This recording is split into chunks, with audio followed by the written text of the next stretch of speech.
some money? Yeah, money. Money is cool.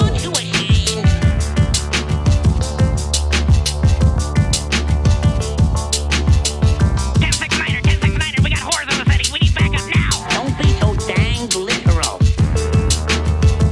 All right, everybody.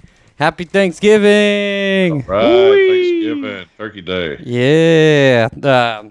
Man, I'm fucking, as you can see from our fucking YouTube, again, I was trying to have not a disaster like the King of the Hill episode. And of course, my computer immediately wants to fart out. So, like, I'm here now at John's computer, and to not get into, like, the nitty-gritty of just this tech, he didn't have the certain thing I have to download for OBS to be able to bring in my Skype videos. So I'm hoping everything is working. Right, but he did have all of the completely cartoony elements still entirely available and ready To go, in a moment's notice. We need a quick airing of completely cartoony. Yeah, we can do cartoony anytime on John's computer, but Toonular at almost 150 episodes still takes me a half hour to set up. Well, I'm just going to say, what does that tell you for our 150th episode, James? There might be plans being made. Just completely changed the show. But yeah, hey, look at that. I'm back after a whole month of just working on films. I mean, technically, you were here last week. Even though I showed you were fucking being like, "Oh, Jane doesn't want to be in this show." I got home at 8:00 already after working. Busting everybody's balls that night, man.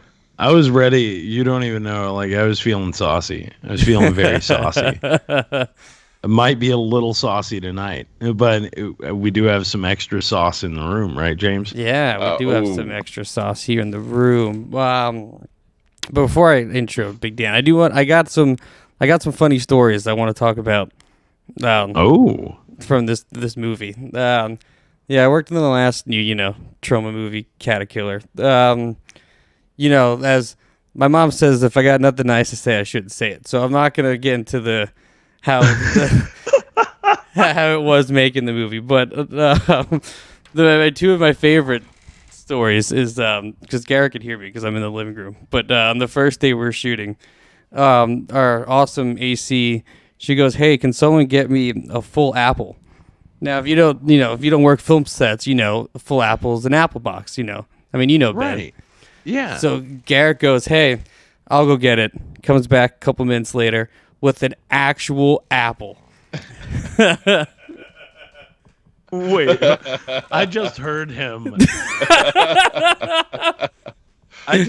Now, with no bites taken out of it, right? The full apple? The full apple.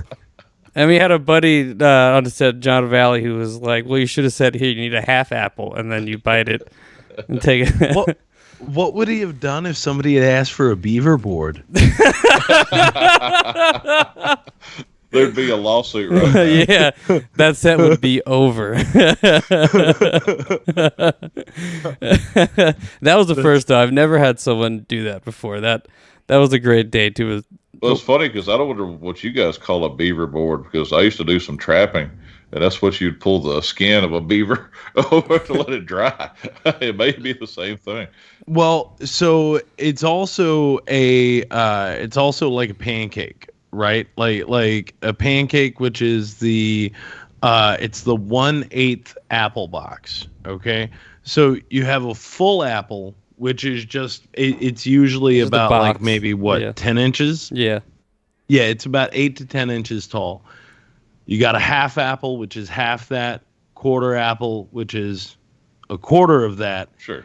And then you have the pancake or the beaver board, which is just like the flattest one, right? It's maybe about an inch thick, give or take. And you can also sort of make beaver boards out of other things. But the reason why they call it a beaver board is because, like everything in actual film, a lot of the terminology was generated from porn sets, pornography, pornographic films. You know those things. I worked at not going to disappoint in this story. No. It's exactly what you think it is. Yeah, I worked at a grip shop. I mean, everything is just penis or like sexual related names. I mean, a butt plug is very much like an actual thing. we had these that you use. I can't remember like the exact connections, but they're like for like big lights, like big electrical connection, like female and male ends, and some of them are double male, some of them are double female ends, and they call them homos and lesbos. Exactly. Well, that's just that's funny because forever it's with little boys and little girls. It's a male or a female connection. Yep. That's what It is what it is. And like I love the fact that so much of this stuff generates from porn sets. And when you say the beaver board, everybody knows. And what they would do is they would take it and you can attach like a pin to the smallest part of the apple box, to that pancake. You attach a pin to it, and then you can attach a small light to it. You can attach your camera to it. And what it was to get as low as possible so you could kind of shoot up and into. Gotcha. And you could light the beaver very nicely. You can light the beaver. And speaking of beavers, the other story I have is that we filmed in this abandoned trail. So we filmed in upstate New York, which is all just woods. It's just all woods. So we filmed in this abandoned trailer that was just in the middle of the woods. Now, I learned from the director who learned it from the owner of the property was saying that, so it was an ex-cop's hunting cabin, in quotations.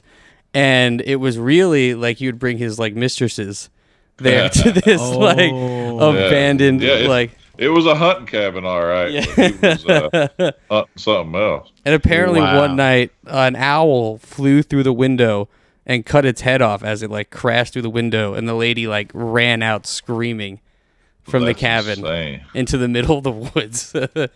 Dude, that is like the start of a horror movie. Literally. Like a shifty cop taking his mistress up to a cabin, and then this fucking owl flies in, its head gets chopped off, she runs out. Yeah, could you imagine all the lore you could write around that? Because, a bird pecking at your window is a big deal, and just them hitting your window is a big deal. An owl getting his fucking head cut off. That's the end of the world, man. That's the owl saying that guy's getting a divorce soon. Nothing could get worse than that.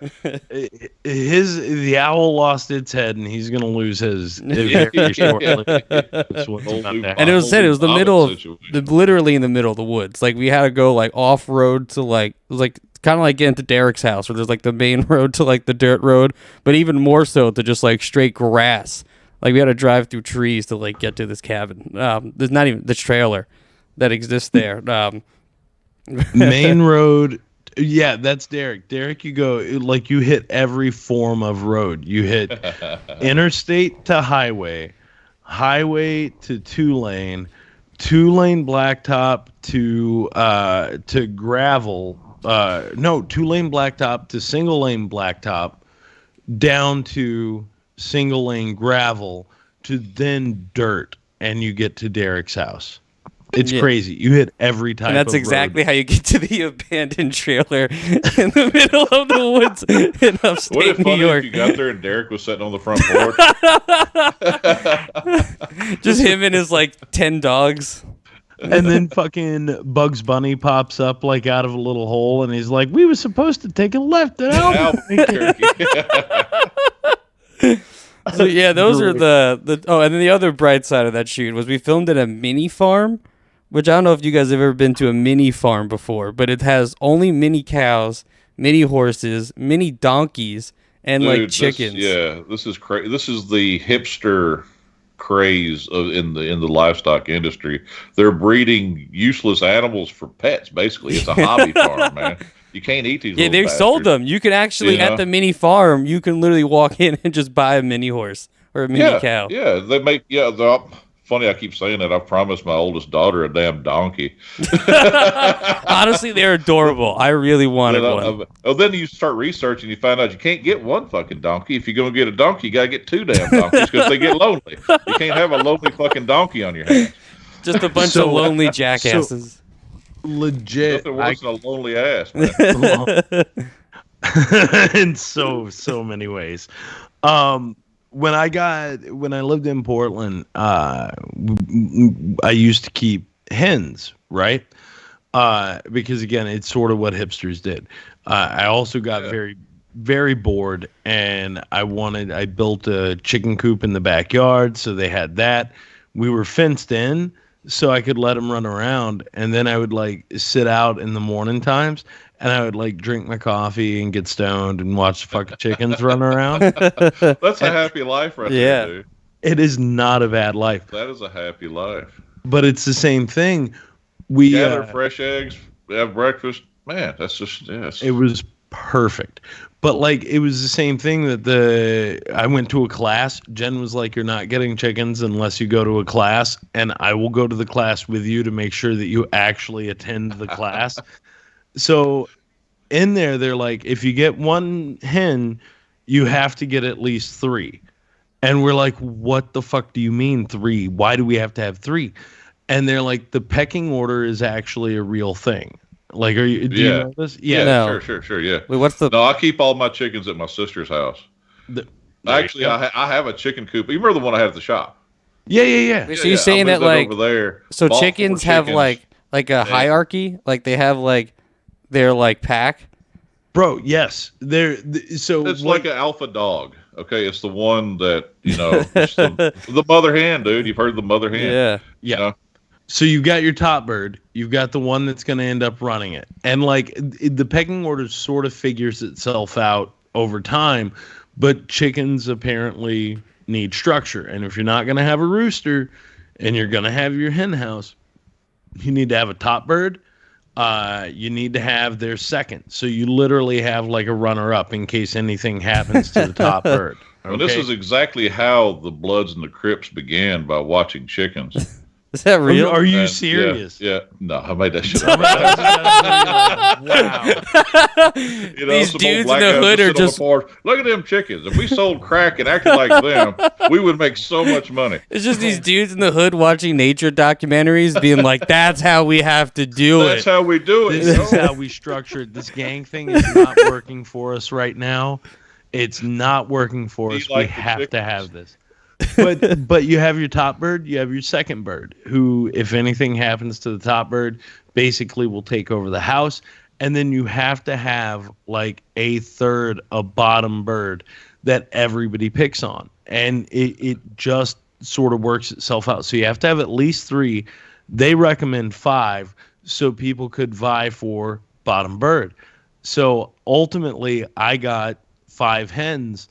And over the course of time, you could see it play out. You could see the one that didn't get to the feed with everybody else, right? It's just like watching The Wire. It's crazy. You saw the one who's like, I get first dibs, and then we'll let the second and thirds in, and then... That's the movie I want to see. I want to see the Pixar, like, chicken version of, like, The Wire, you know? Yeah. Oh, my God. Well, on a chicken farm, sure. Yeah. One of them's just slinging seed to the others, right? Yeah, they got that good shit. This shit ain't hit the ground or nothing.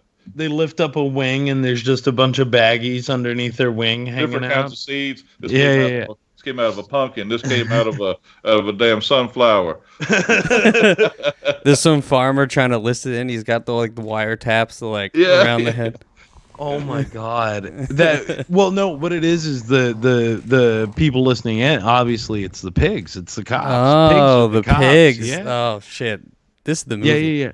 Maybe that's too easy, but that's what it is. But the pigs are working in turn for the farmer. Like the farmer is big bad. You're absolutely right. But that's like the farmer is the federal government. Yeah. Yes. Yes. Well, as it goes on, you got to find out that the farmer is like he's at the top of all of it. Just like The Wire turns out. It goes all the way up the chain to the all the way to the very top. It starts at the farmer, dude. So and then the chickens are the ones that suffer initially. When it's all said and done. This is amazing. So what you ultimately find out is that the farmer is literally like the one supplying all the seed. So like at a certain point, the pigs have to see that there's a field of sunflowers, right? And what do we call this thing? Chicken wire. chicken wire. It's already exists. I mean, And you can have that one chicken who's like an informant to the person, so he doesn't get eaten. can you imagine somebody rolling out chicken wire like nailing 2x4s? The devil's way down in the hole. Dude. But wait. Like, that's the thing, though. The whole thing, opening. if it's chicken wire is what we're calling this and what we're doing. The whole thing opens like almost like a jail cell, right? Like with the chicken wire through it, as he's putting in this new coop. Like you just see it start to roll out. And it's the farmer, the pigs are in the back watching. It becomes like it who wrote it? I can never remember. But it's like a very Animal Farmy type sort of situation whenever the farmer goes away. That's Orson Welles, right? Orson Welles, there you go. Yeah. I was wait. Is it Orson Welles? I don't know. I have no idea. Can't remember. I thought Orson. Wait. Well, he's who did Citizen Kane? Orson Welles. That's Orson Welles. That's Orson Welles. No. He didn't write it. He didn't. The UFO one, the big deal. 30 Seconds to Mars. No shit. No. The radio program that everybody freaked out about. War of the World. 30 Seconds to Mars. No, who wrote 1984? George Orwell. That's Orwell. That's who. That's Orwell.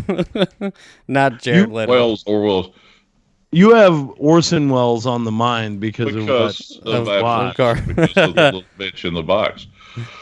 But but guess what? We got Big Dan in the show. You've been hearing his voice this whole time. I've been talking for 30 minutes already, so if you guys didn't figure out I was here, I wasn't hiding. So what's up, guys? Thanks for having me on. If anybody's going to belly out on Thanksgiving, call the barbecue guy. Hell yeah, and coming in clutch tonight because, we had a big scheduling snafu because I was supposed to be on a plane right now. That didn't happen. So now everybody left, and then Ben was like, I can still hang out. And then we're like, let's get Big Dan. We know he loves Garfield. Yeah. Absolutely. Garfield and Thanksgiving, two of my favorite things. I was actually jealous when I found out you guys were watching this anyway. So, I sabotaged the whole thing just so this could happen. I'm sorry, So what are you cooking for Thanksgiving, Big Dan? I'm actually taking a break for Thanksgiving, man. I don't cook nearly as much because my 90-year-old grandmother is still living and still cooks the majority of the meal. My mother, my sister. I'm on the hook now for my wife's side of the family. I'm cooking quite a bit for it. But I'm smoking a turkey and making some dressing and mac and cheese, the whole thing. Which, if you haven't done it yet, you need to get your turkey out of the fridge into the brine today, or you're not going to have enough time to get the flavor in that thing by Thanksgiving. That is the word. Take it out right now. Out there. If you didn't get your turkey into the refrigerator by last Tuesday, you fucked, just like John Arbuckle in a certain movie I've seen. Certain show. But how's life going? I mean, it seems like you're about to have a nice Thanksgiving. Yeah, I took the week off. This is, like I said, this is my time to shine. When Thanksgiving is my hands down favorite holiday. It's really so simple. I wouldn't have guessed, Big Dan. Yeah, really, dude. It's the food, family, nothing flashy. You get together with people you love, eat a big meal, and like as the song says, the more you eat, the more gracious you will feel. Hell yeah! I love Thanksgiving. It's one of my favorites. Man. People that say they don't like it blows my mind. And I get if some people had some family issues, it brings up bad memories. But you know what? But that's when you get the Friendsgiving. You're thankful for the good shit, right? Like if you don't you got family issues, then you get your friends together, like a lot of people do these days. The Friendsgiving has become over the last 30 years a very much more real sort of thing. Yeah. From the point of what is it from friends? I think that's why it's Friendsgiving. Is it not? Well, I think it's because they're your friends. No, but Dane, honest to God, whatever. You're a crusty old man too. Do you remember anybody talking about a Friendsgiving? That probably has more to do with it than the episode of Friends, where they, as friends, got together for a meal. But is that? I don't even know if that was an episode. I actually have no idea. I don't remember Friends. Dude, that's at all. Every Friends Thanksgiving. Yeah. It literally is. They don't have a life outside of their little group there. Yeah, they do everything together. Christmas, everything is just that small group. Hell, they all fuck each other. There's the one where either Rachel or Monica, one of them gets the turkey stuck on their head and they like dance around. Then there's the one where they all play. What? You've never seen No, I have seen that. I said. Probably the best one is where, was it Rachel got the 2 pages of the recipe intertwined. So she's making a parfait, where the layers of cake and fruit, and then she mixed it up with like a pot pie, like a mincemeat pie. So it's got like beef and gravy and peas, and then like cake and icing, and it's funny, man. That's a funny fucking show. I don't care who you are. So Stevie and Babs are in the chat, by the way, real quick. Stevie seems to agree with you, Ben. This. Huh? Stevie seems to agree with you in the chat. Yeah. Not only that, but like these are 3 different episodes, right? These are like 3 different episodes that we're talking about, and this is early on. So there was the one with the turkey on the head. There was the one Dan's talking about with the parfait, and then there's also the one where they all go and play 2-hand touch football. Now, all that could literally maybe even be one episode. I think it might be I don't know. I don't think I've ever watched them in order. I've seen I haven't seen like from season 1 through. It's just whenever they were on TV. Now, I think I watched every single episode because I know at one point somebody in my family was watching it on Netflix or wherever it was. So the majority of them were seeing, but not necessarily in the correct order. And it doesn't matter. Yeah, I don't remember Friends at all. I watched a lot of it, but I couldn't tell you a single thing about it. I despised the shit when it was on and live because I pretty much hated everything back then. Yeah, you did. Especially if it was popular. So I took the Great Southern Trendkill to heart, and if it was any type of major trend, it's I put my hex on it. But as you get older and you figure out your ignorant ways, it's a funny fucking show. See, I used to like Friends, and then actually living, in New York, it's just how unrealistic that show is to me. And all of that Dan now cries whenever he hears what is it, a pop song from the 90s now. He's like, man. Yeah. Oh, the other day I was rocking out to the fucking Gin Blossoms, dude. I was in a grocery store somewhere. And till I hear it from you. And I'm like, yeah, man, I remember this shit. Back in the day, I would have fucking punched you if you listened to that shit. Like, fuck you. I love it. I love it. It's so funny because you hear this old shit now and you appreciate because the music sucks so much. Well, it's age. All you're really seeing is self in that moment. You know what I mean? Takes you back to a special place when you hated something so much, but it brings back fond memories. Wow. Babs here in the chat saying has never seen a single episode of Friends. Wow. Wow. That's funny. That's crazy. That if show you've is gone everywhere. this long, I don't recommend it now because it'll never live up to the hype. But who has seen every episode of Doctor Who, that I can attest to. Wow, that's a lot of episodes. Yeah, for reals. Yeah. Anyway, Friendsgiving. I think Names completely because they did that on the show Friends. I think it stems from the show. Not that the group of people that are enjoying the meal are in fact friends. What I think it is yes, that they are friends, and then what America realized is that on Friends, the people were friends, and then they were able to be like, "Well, I too have friends." The one person who's watching it, we'll get into crazy situations, and while my we try to have friends and I will watch this show. And then we will then be like these friends. I'm just imagining the Wikipedia article about Friendsgiving. And it was like one day a group of friends were watching Friends. And they're like, we have friends. Friends were watching Friends. On this day in 2000, whatever. If it wasn't for the episode of Friends would never know they could sit and eat a meal together. They would wander aimlessly looking for food and they don't have family to see on a certain day. on the fourth Thursday in November. Yeah, all the friends are just wandering aimlessly up and down the streets trying to find, because they don't know that they can sit together. Any other Until day. Joey busts in the room. How you doing? And he saves Thanksgiving. Literally any other day though of the year, those same friends would get together, sit down, and have a meal. Though that's the catch, right? Yeah. It's something inside the psyche clicks on the fourth Thursday of November. It's a very Well, I can also imagine it's one of those things too, where it's kind of like it probably started off with people being like, "Oh, you like Friends," but then it being like now it's gone past even the show Friends of like a thing. You know what I mean? To the point that people have forgotten their origins, much like the Bible. You know, they've gone so far that they no longer believe in the origin of Friends and Friendsgiving and the stories that were being told. It's like Christmas, you know. It's like how we celebrate Santa and forget Which about I guess it's an everything appropriate else. time. You know what? Rest in peace, Mr. Perry. Right? Yeah. So, with regard to The Simpsons, I know I've talked about this here before, but I can't stress it enough. It's called like it's called like post-electric Mr. Burns or something along those lines. It's got post in it, it's got electric in it, and Mr. Burns.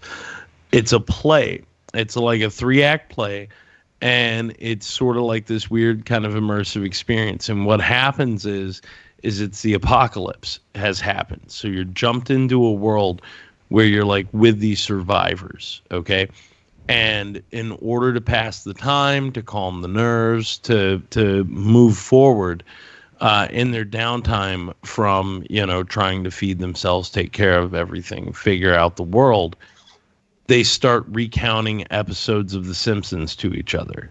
Oh, do you remember the one where Homer went to space? That's like a stage thing, isn't it? Is this an episode of The Simpsons? No, this is an actual like stage play. This is a play. Okay. A post-electric Mr. Burns, I think is what it's called. So the first act is right after the apocalypse, and you've got this group of people, and this is how they're recounting things. The next one is like 50 years later. So you move a location, it's like 50, 100 years later, and then you're jumped into a world where it's like, are they real pages? Do they have the actual pages? How does this play out? And you've got this group of people who are collecting. I think I see where it goes. So ultimately, the Simpsons turn into gods. So what?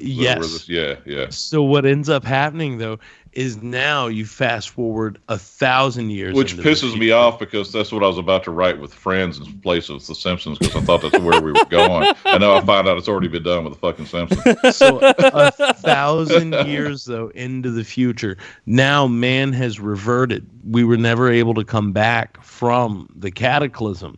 And what you have is these natives that are doing this weird dance, right? This weird dance. And what they're reenacting is the one story that actually survived over time. And it's the one where Sideshow Bob tries to kill Bart on the yacht, right? Oh, so now all you've got the songs and all. But you've got natives like dancing, and it's all just drum beats. And then you see like shadows, and they're coming out in these masks, and it's like it's the craziest thing. It's very tribal, very fucked up. But it's the de-evolution from our apocalypse, right? Like it is fucking amazing. Well, we've talked about that with even superheroes. If this is found, buried somewhere, you dig and you read these stories of these giants, these people with these superpowers, you're going to like, what happened to them? What, where are, it's interesting to think about. Really is. Yeah. Yeah, and Reeves just corrected me. It's called Mr. Burns, a post-electric play, and the episode that I'm talking about is called Cape Fear. Yeah, I do remember that episode. Oh, yeah, but that Cape Fear episode is one of my favorite episodes, man. It's just hilarious. But Ben, you keep talking out here. How are you doing? How's your Thanksgiving? I saw you just got a new deck. But yeah, listen, so I started on a thing. Big deck energy. I got that big deck energy tonight. You're absolutely right. I sent all the boys in the chat a bunch of deck pics earlier too. Check out my new fresh deck. To me too. Yeah. One of the funniest things I've ever seen in my life is man sent me a text the other day about we were supposed to meet up. He's like, "Well, I'll have to see you later because I have Mexicans at my house for Christmas." Yep. And what did I say? Something about Mexicans for Christmas is the gift that keeps on giving. And dude, so what I ended up getting, and it's and God bless my dad. He saw I was struggling trying to get my deck together on my own because I do things on my own. He's like, this will never happen. Yeah, he's like, it'll never get done. It's just going to get to a point where you'll never get back in your house and you're always just in your yard in a tent. Jen and the dogs walk down the steps one last time. Yeah. I this feel is it, guys. This is our last trip. So yeah, basically it. Pops was like, "You want Christmas a little early," and I was like, "Sure." That's when he drops the trail gate and a bunch of Mexicans jump off. Merry Christmas! They got a big ribbon wrapped around them. So the big ribbon. I picked this up at Home Depot for you this morning. So. Wow. No. What had happened was this. Dad had just had a roof replaced on on one of his rental properties, right? He just had the roof replaced, and these guys, if you know about like your what do you call it, like construction season, this is a slow time, right? A lot of times people like, nice weather, longer days, hotter days. I'm not going to make the clearance rack joke that I just had popped in my head. So no, I mean, you literally just did. Yeah. You did it. By not saying the joke, say the joke. So what happens is, like, a lot of times these groups, that's how they get paid. It's a slower season for them. So these guys were like, "Hey, do you have anything else going on?"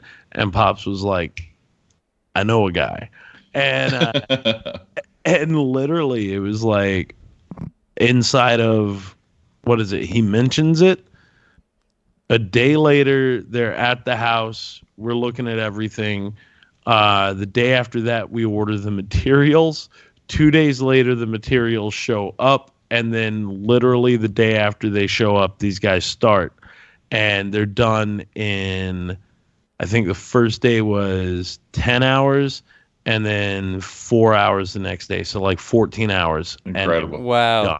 That would have taken you like years. A year of weekends. Yeah. No, I've got that's the life of a homeowner. You have unfinished projects for the rest of your, as soon as you buy a home, the rest of your life is scheduled. Because you're always fixing shit every weekend. There's always more to do. So much. So much. And then it never stops. And then also you realize you're like, there are those moments where when you're doing things, you're like, I can do this on my own. I'm smart. I can do this. Yeah, and I've got a $400 a shower day. I was for a $5 O-ring that I was going to replace in my shower. Turned into almost a $500 day. Yep. Because I ripped what it is. The faucet was sitting there dripping. I had a day off, and I was like, man, I'm gonna fix that shit today. So here I go to do it. I start taking the stuff apart, and I start to loosen. Where the thing comes off in the tub is should come out pretty easily. If it doesn't come out easily, it twists all of the copper fittings off completely, and you have to cut a hole in the drywall in your laundry room. Replace all of the piping because you can't do anything else because it's all glued in there. And then you got to go get some sheetrock and replace all that too. So yeah, and buy the tools that you don't have to do it. Dude, I'm telling you, like, there's a special joy in renting. Like, yeah. Which is what I'm doing right now. I know exactly what you're talking about. There's shit that's fucked up in the backyard. I ain't touching it. Yeah. No. Whoa, that was fucked up when I got here? Great. Yeah. Great. Let me report it to you. You know what I mean? Like, there's a deal. And then you're also stuck, at least for us. Like, we had an AC thing that was broken that took him weeks to come here and fix it.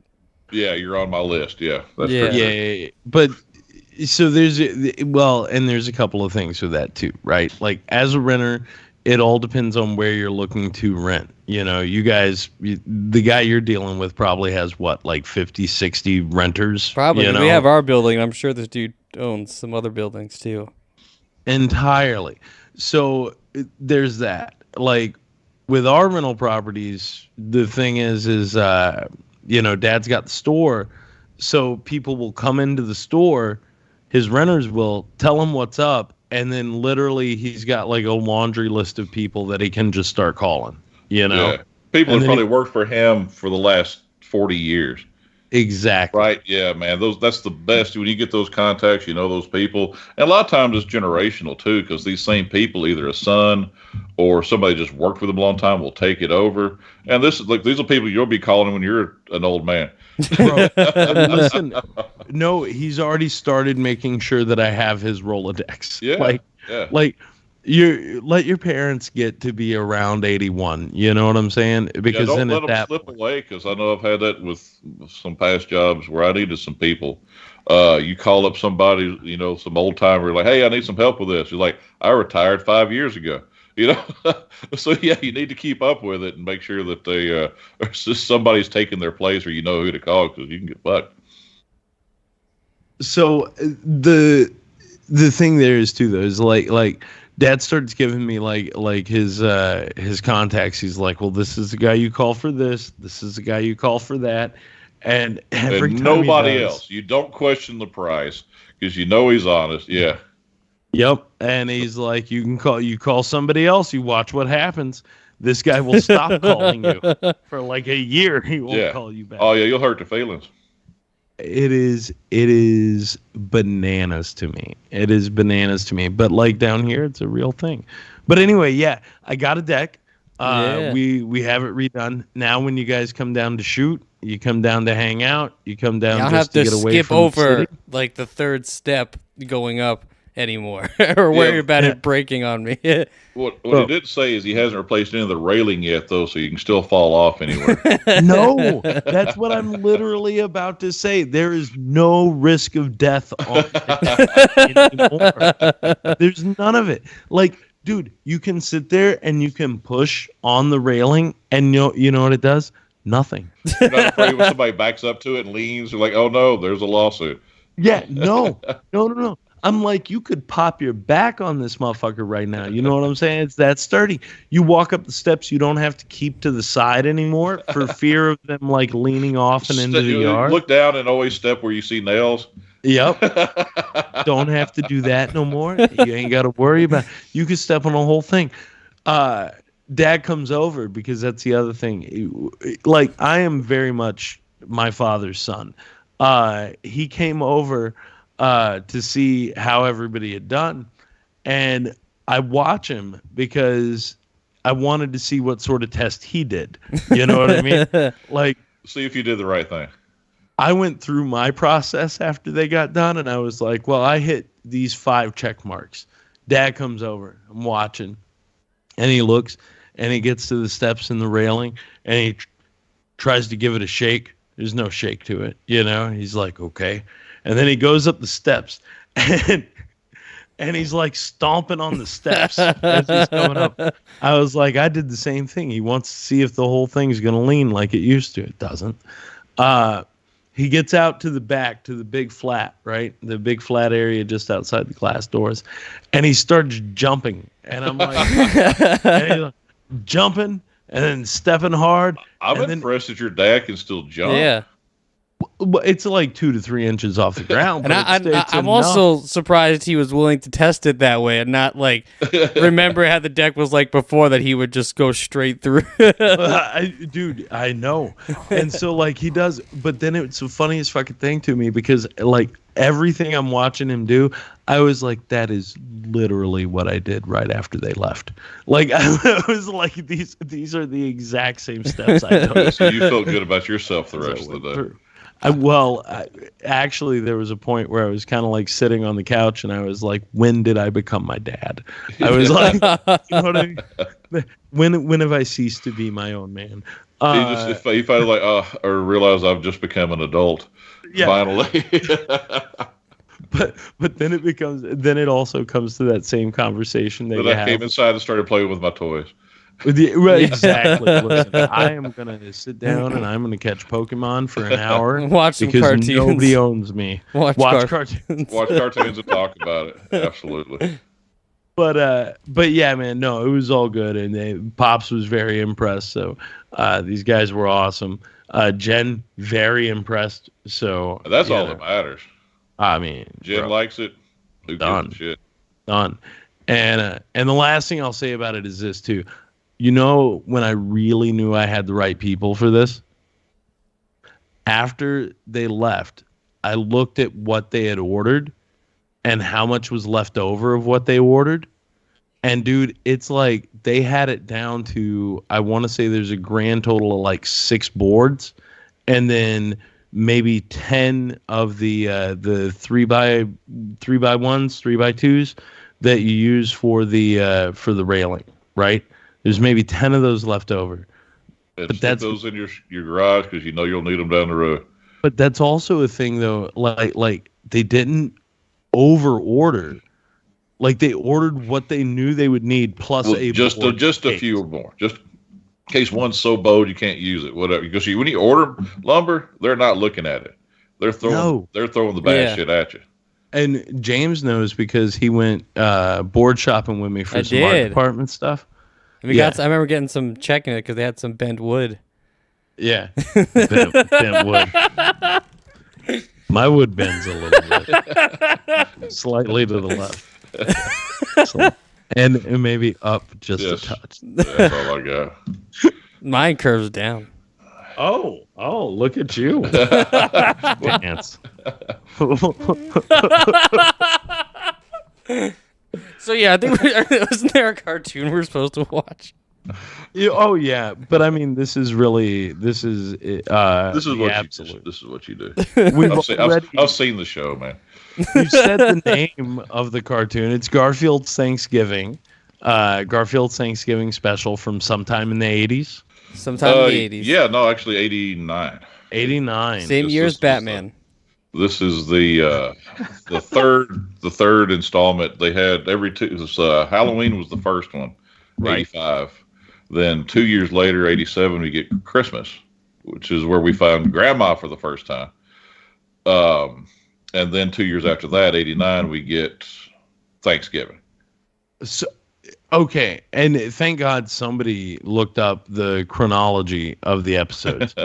Because I was curious which one came first. Halloween. Well, that's Halloween started the holiday. I'm a Garfield fan from way back, guys. You just don't know. No, yeah, I had no idea. Loving that shit. And then you've also noticed the only cat on the planet that I like.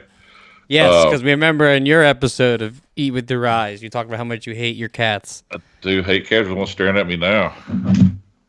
He's got the Nerf gun. I'm ready. I always keep it. And he just ran away. So he knows.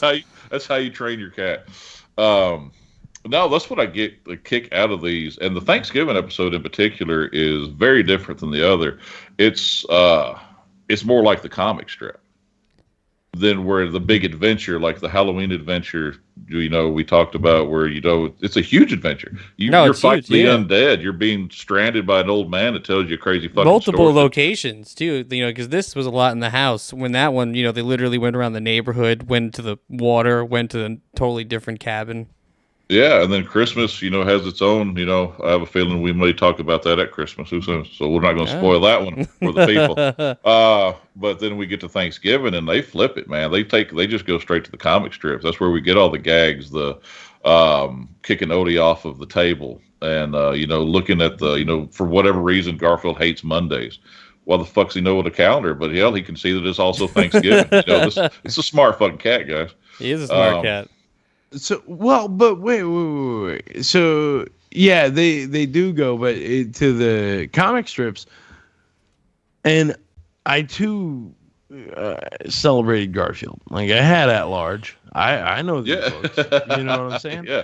So the big question that I have, and I didn't. Again, I never research. That's not my role here. And I don't know shit about Garfield. So yeah, the heart is the heart. The head thinks. Well, I have a love and hate relationship with Garfield itself, even with Garfield and Friends growing up, was just one of my favorite things. Reading, I had all the books. It was an oddly fucking shaped book. It was this tall and this long for whatever reason. That's But weird. so you could get the strip. Yeah.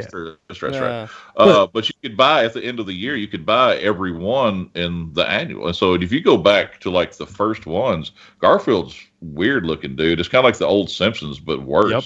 This some bitch is weird, big droopy jowls. John, I think, is I don't know. He's also confusing to look at. Yeah, it's very strange. And then we had the weird Garfield mania where everybody was suctioning and cupping a damn stuffed animal to their back of their car. But wait. Here's the question though. What, like, chicken egg status? What came first? Was it the Halloween special, and then the Halloween special was put into comic strip form, or did the book form? No, it was the comic strip first. Okay. Yeah. Okay. For sure. And then there was the first special was Here Comes Garfield, where he's like hell, I hadn't seen the son of a bitch in 20 years, so I don't really. I know something like Odie gets captured, and there's an adventure to this one too. But it's a Garfield story. Yeah, so these are just specials. While is there like a cartoon show going on? No, this is just an event. See, back in the 1900s, when they would air something, all the kids at school would talk about, hey, there's a Garfield coming on tonight. And everyone would go home and make sure you're in front of the TV to get to watch it, and then talk about it the next day. Okay. Now, this is even early for us because I think you're 1982, right? Yeah, I'm 1980. Yeah. So am I. So, the first one's coming out in 82. We're 2 years old. We ain't seeing this shit. I'd like to think I saw the Halloween episode because I was 5 when it came out. So we're not seeing these till they're rerunning anyway. You know what I mean? So, yeah. Well, 85, I very much in kindergarten would have been parked in front of a TV. Sure. Yeah. But I don't remember watching the Thanksgiving or the Christmas at that young age. I remember seeing them, I don't know when I saw them for the first time. I'll be honest with you. No, I just do. implanted. So if the order is Halloween, it goes into Christmas and then Thanksgiving. Yeah. Yeah. So no, I very much remember being like 7, 8 years old, because what they would do is you would see the Halloween episode every year. Yep. And then they would add in the other one, and then you get a new one. Like it was not even like every year; it was every 2 years. So we're going from 85 to 89 for these 3 specials. And what they wanted to see, though, I'm sure, like in network status, is they would want to see if, okay, well, we're going to play this year. It's going to get a big pop. We know that. Let's wait to produce another one and see if it gets the same pop at Halloween. They're skipping every 2 years for the holidays, but there's some in between. There's one Garfield 9 Lives that I never liked. I remember when I was a kid, I had it on like VHS. So it's it is like in between like random Garfield adventures? Yeah, between Christmas and Thanksgiving, ass backwards, there was, I don't know if it came before or between those two, was the 9 Lives, which were just like, it was like an anthology. And a couple of them, Garfield wasn't even in it. It was some weird, it's like they invited people to write their own damn Garfield. I never liked it. Never once. Still don't. So, okay. So here's the other thing. Like, and I'm going to look up like a chronology. So while we go on, we know what's going on. But here's like, it's one of those deals where it's like, I also remember these not airing like on a Saturday morning. These were like prime time specials. Yeah, this is a big deal. This is advertising. Prime time. Yeah, this is like if Thanksgiving's on a Thursday, this is coming on Wednesday night. What channel? Or maybe even on Thanksgiving night. This is. Do you remember what channel it was? What network? It would be the same one. Well, I mean, it's either CBS or NBC. I watched it on Peacock, so I'm assuming it's NBC. Yeah, well, they may own it now, but I don't know how it's played out over time. Honestly, I don't remember. I remember watching them on videos mostly, or just when they came on. TV So- because I would record them with the VCR Nice. so I could watch them whenever I wanted. Okay, so here's what we've got. So Here Comes Garfield was 82. Garfield on the Town in 83. Both of those the first one was an Emmy nominee, and then the one in 84 was an Emmy winner. Emmy winner. Thanksgiving was an Emmy nominee. Garfield Garfield was the shit in his time, man. In the 80s, Garfield owned the fucking world, dude. He's got another one called Garfield in the Rough. That was also an Emmy winner. Damn. Halloween was an Emmy winner. I didn't know Garfield had all these Emmys. That's crazy. Yeah, he's That's more Emmys than Friends.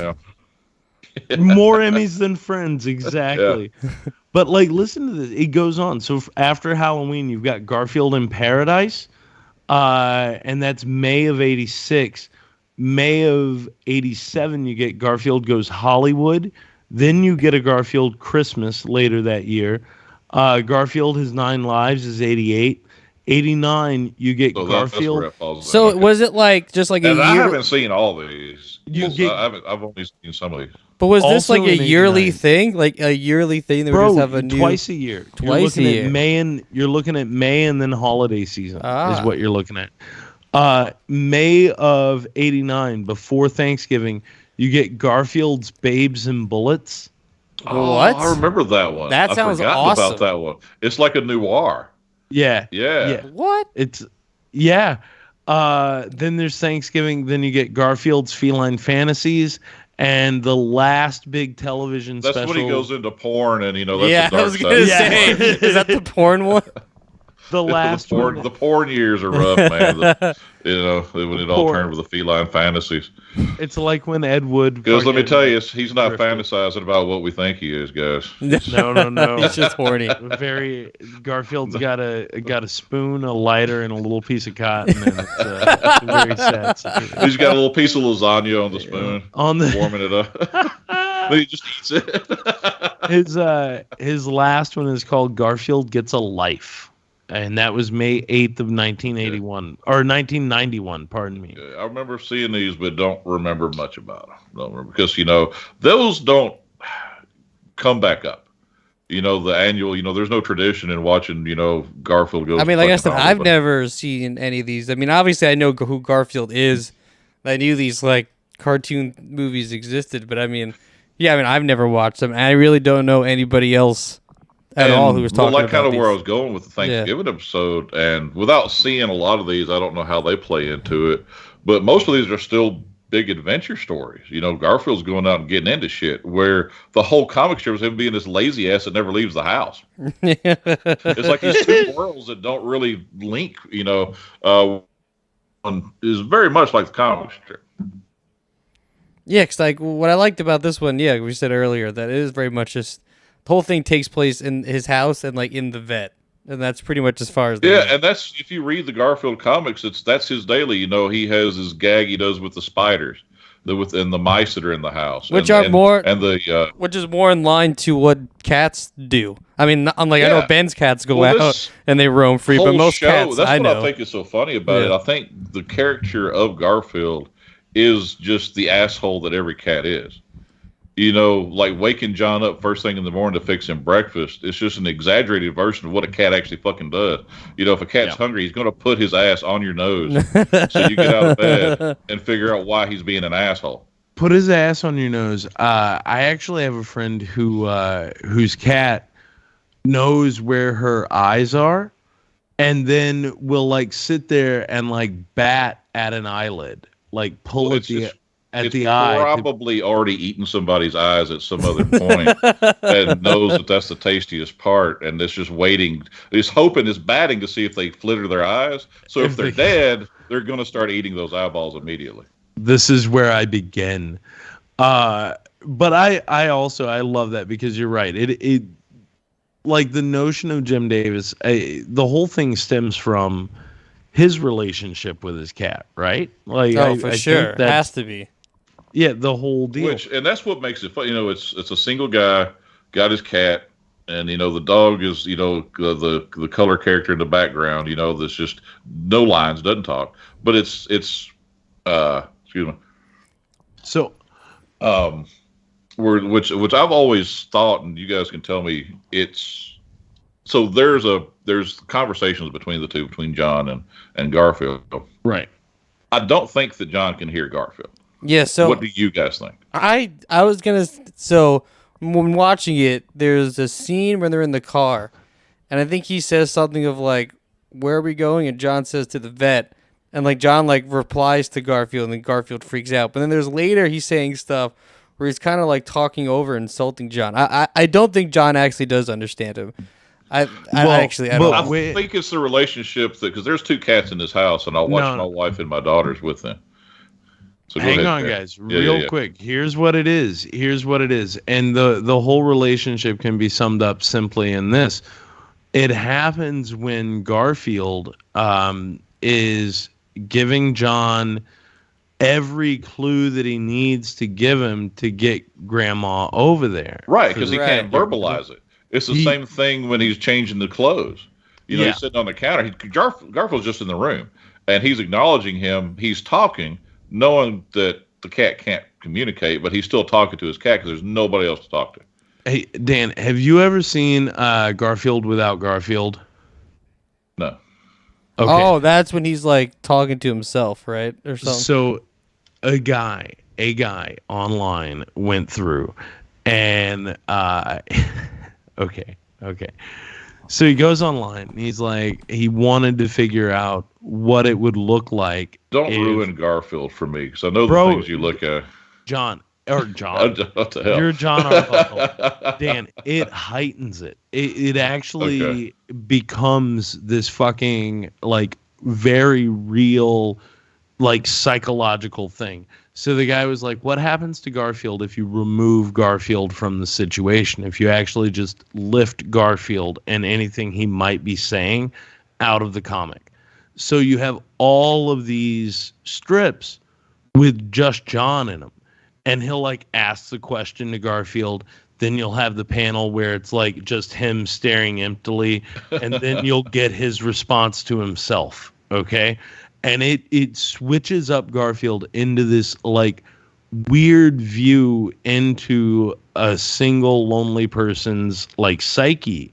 And so now you're not seeing what he's thinking, where Garfield would be like his thought bubble. His like, response. Yeah. It's just John reacting to interesting. Posing a question, sitting for a blank frame, and then answering his own question the way that he normally would. And the rest of the lines are exactly the same as they appeared in the original comics. And dude, it's so heavy. I'm going to send you a link. Because you'll look at it and you'll be like, oh, wow. And not only does it still work, but it really makes you think. So while I never thought that Garfield we'd get this deep into I mean, Big Dan, do you watch Meat Canyon at all on YouTube? I only know it exists because you guys talking about it. Well, there's the Garfield one. I'll send you the link later. And I refuse to watch it. The Garfield one is incredible. It'll make you like look at John in a totally different way. That's what I don't want to have to do, because this is a love for my childhood. It is exceptional. Just growing up and learning things make you look at John in a different way. I mean, honestly, I actually like watching. That's a good point, though, because actually watching this, I was thinking, man, like John, like kind of fucking sucks. Like he's like, bitch, dude. Yeah, he's a little bitch, man. Like, oh, I'm gonna hold my breath until you go out with me. Like, if I was Dr. Liz, but like again, straight out of the gate, he's forced out of bed. Instead of slinging some food in a bowl, Garfield's got like 5 plates and bowls. I don't know what all was in that, but he asked for pancakes, and he got way more than pancakes. So okay. I'm glad we're going back to the beginning here, because this is also another wonderful thing. My cats are never done eating. Okay. Yeah, that's what these some bitches are, man. They never shut up. And you feed them first thing in the morning, and you think you're good for like 15, 20 minutes, and you are not good for 15 or 20 minutes. These fucking cats don't stop. All right. Next thing I know, I got one in my lap. I have another one crying from the counter. I am not feeding them again. And that continues the majority of the day until it's time to eat again. And that's what he's hitting with Garfield all day long is like, I'm going to eat something, then I'm going to lay down. And, you know, My if this was mid-morning a nap. newer Garfield would shit way more than he does. In the comic strip, if this was made a little later, I think that would be a big part of his day as well. It's just Because that's the only other thing a cat does is eat, sleep, and shit and annoy the piss out of the owner.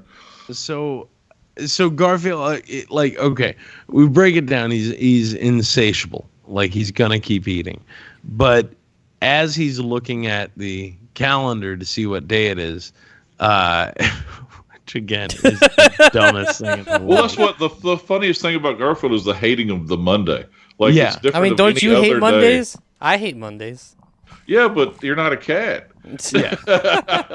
but there's the thing. Oh, my work week of being a cat has gotten started, but it's not. It's obviously a Wednesday this day.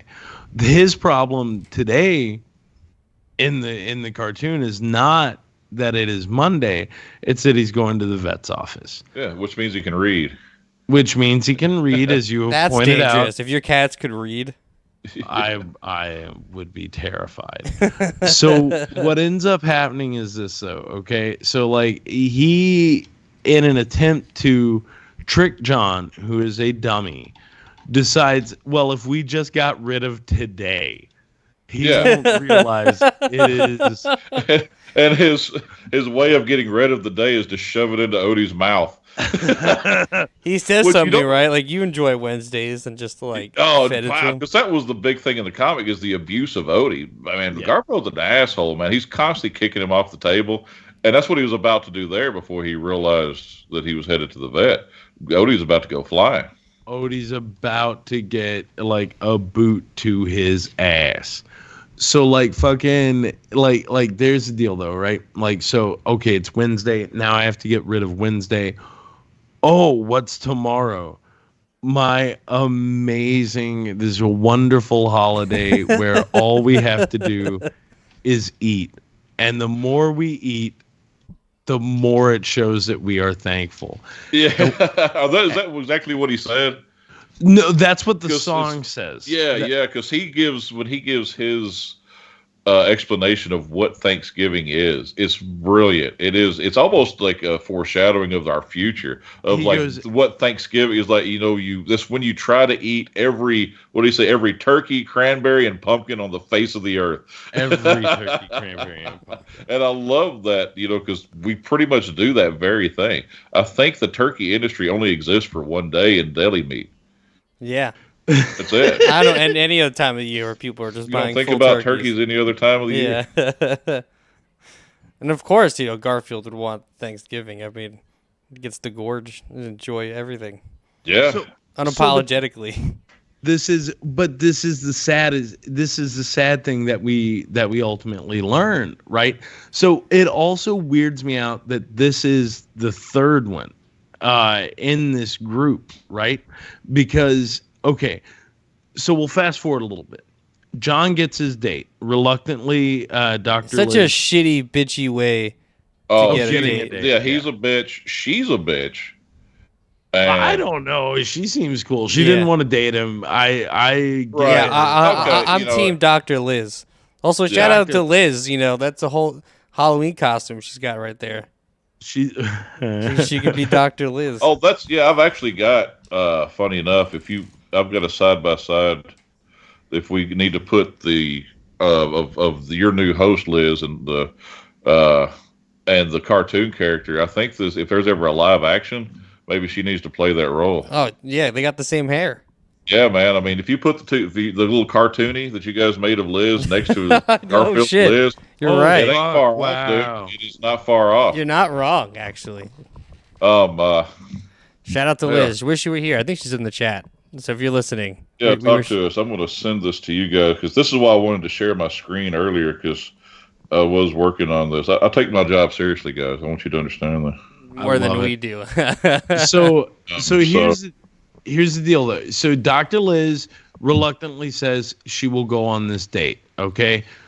What is the date? It's the craziest thing in the world.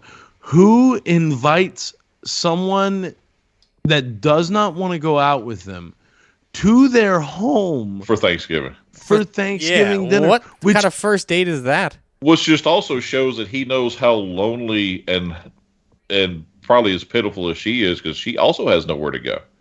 But I guess that is some good subtext you're pulling out Man, there. this is in the 80s. This is before Friends, so they didn't know they could eat together. They didn't know that they could get together and have a sandwich. They had no idea what wandering Friends- aimlessly up and down the street like zombies. on the fourth Thursday of November, what? A date? We can eat together? So guys, I guess we can't get together tomorrow. I guess I'll see you maybe in the street, bump into you somewhere. Yeah. I mean, it'll end up being Friday. Friday we can eat together. Yeah, that's no problem. Thanksgiving's for family. But that's what's fucked up, though. This is my point. We just learned. We probably already knew. I didn't. But we just learned that Christmas came before Thanksgiving as far as the specials go, right? Right. We have been introduced to John's entire family. Yes, at this point. Why was John home alone on Thanksgiving? It's not touched upon. That's true. Probably some family drama. Maybe, you don't know about. Who knows? That's a good question. And he's only a motorcycle trip away. Right. He's very, which is kind of funny because I don't know. We got to be careful of spoilers for the Christmas episode that came out in 1997 or 1987. But they're off way out in the country, and he's the city slicker, right? Right. So maybe there's some animosity there of like, oh, you fucking city boy thinking you're Grandma had to be in town for something. Maybe it was bike week. I don't know. Well, you said he was only a motorcycle ride away. I mean, she can still pull up. But so, how big is his family? Like, is there like? No, he just has a brother. Just his brother, his mother, his father, and grandma. Yeah. Because what we learn in Christmas is that grandpa has just passed away. So what? And honestly, like I'm not even gonna pretend, dude. It had been so long since I'd seen this. I had mixed up the Thanksgiving and Christmas. Oh, dude, this is an annual event. If I was waiting to watch this with my girls, and my son's off to college, and he'd watch it too. He's 18 years old and would still watch Garfield with me. I promise. That's great. But no, I've got to get my Garfield fixed for every holiday. Thanksgiving's one of them. Fuck Charlie Brown Thanksgiving, the toast and the popcorn, all that bullshit. I hate that damn cartoon. Yep. Garfield is superior in every way. I like the Charlie Brown Thanksgiving. Yeah, I think it's because of Peppermint Patty. I hate that bitch. Yeah, fuck that bitch, Peppermint. Fuck Peppermint Patty, man. I love it. I love it. That nasty hoe. Chuck. Nobody named Charles wants to be called Chuck. No. We know Chucks, and they barely want to be called Chucks. Yeah.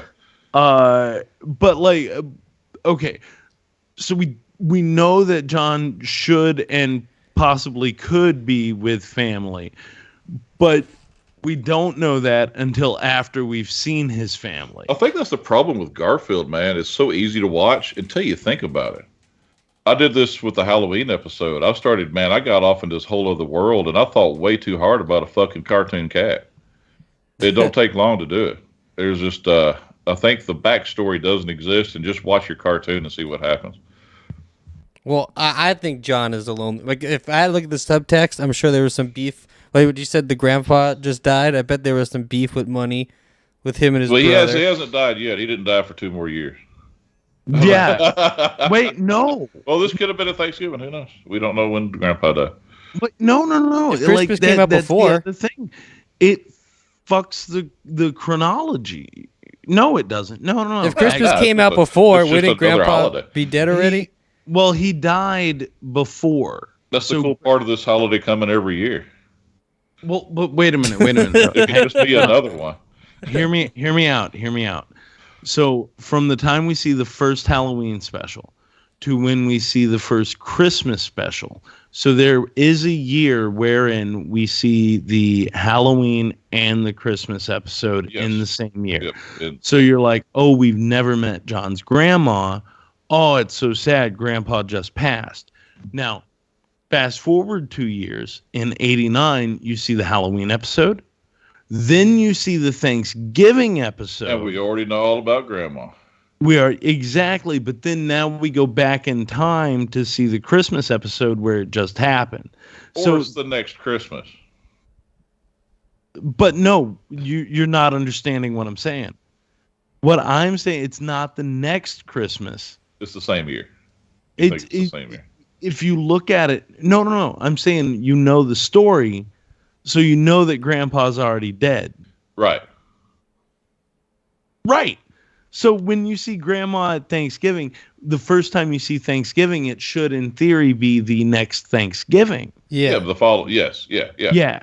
After we that. we don't know what happened in the Thanksgiving, the year of the Christmas episode. Something We don't know happened. what kind of shit went down. John may have just sat there and played with his wiener all day. I don't know. It wasn't exciting enough to make a special about. So No, they waited until Maybe the they were next making fun of him for being single, you know? I'm worried about Grandma is who I'm talking about. That's who I'm concerned with. Yeah, Grandma's the real hero of this episode. Yeah, well, Grandma, she's getting past the death of her husband. She's moved on to, she's a Harley rider now. And she's just, I love the character, and I like the interactions between Grandma and Garfield. Because if we are saying this is the following Thanksgiving, then she's feeding the cats under the table. She's making sure they got plenty to eat. Just like, she's like, you're looking a little bit thin. Is my grandson feeding you enough? She takes care. She's the one that every time a cat meows, she gets up to feed it more, give it more food. They're attentive to everything that they want because it's their cat, So I have a big question for you. Like with Grandma and the cat, Dan, can you recite the what is it? The fat poem that they do, or the cheer when Grandma's talking about what she's throwing into the can. It's like fat something, and then Garfield starts singing it with her. Oh no, it's deep fat fry. Yeah, deep fat fried. Yeah. Because it's a great. What she does is not a bad idea. She comes in. He's thrown the turkey in the oven long enough to get it about half thawed out. She debones it, chops it up, batters it, deep fries it. So you've got this little fried cutlet of turkey. Oh my God. Yeah, it's a Grandma's brilliant. She comes in. Grandma's brilliant. Yeah, she puts it out there, man. She's got corn on the cob. You can boil it in a short amount of time. It rolls in the oven, right out of the package.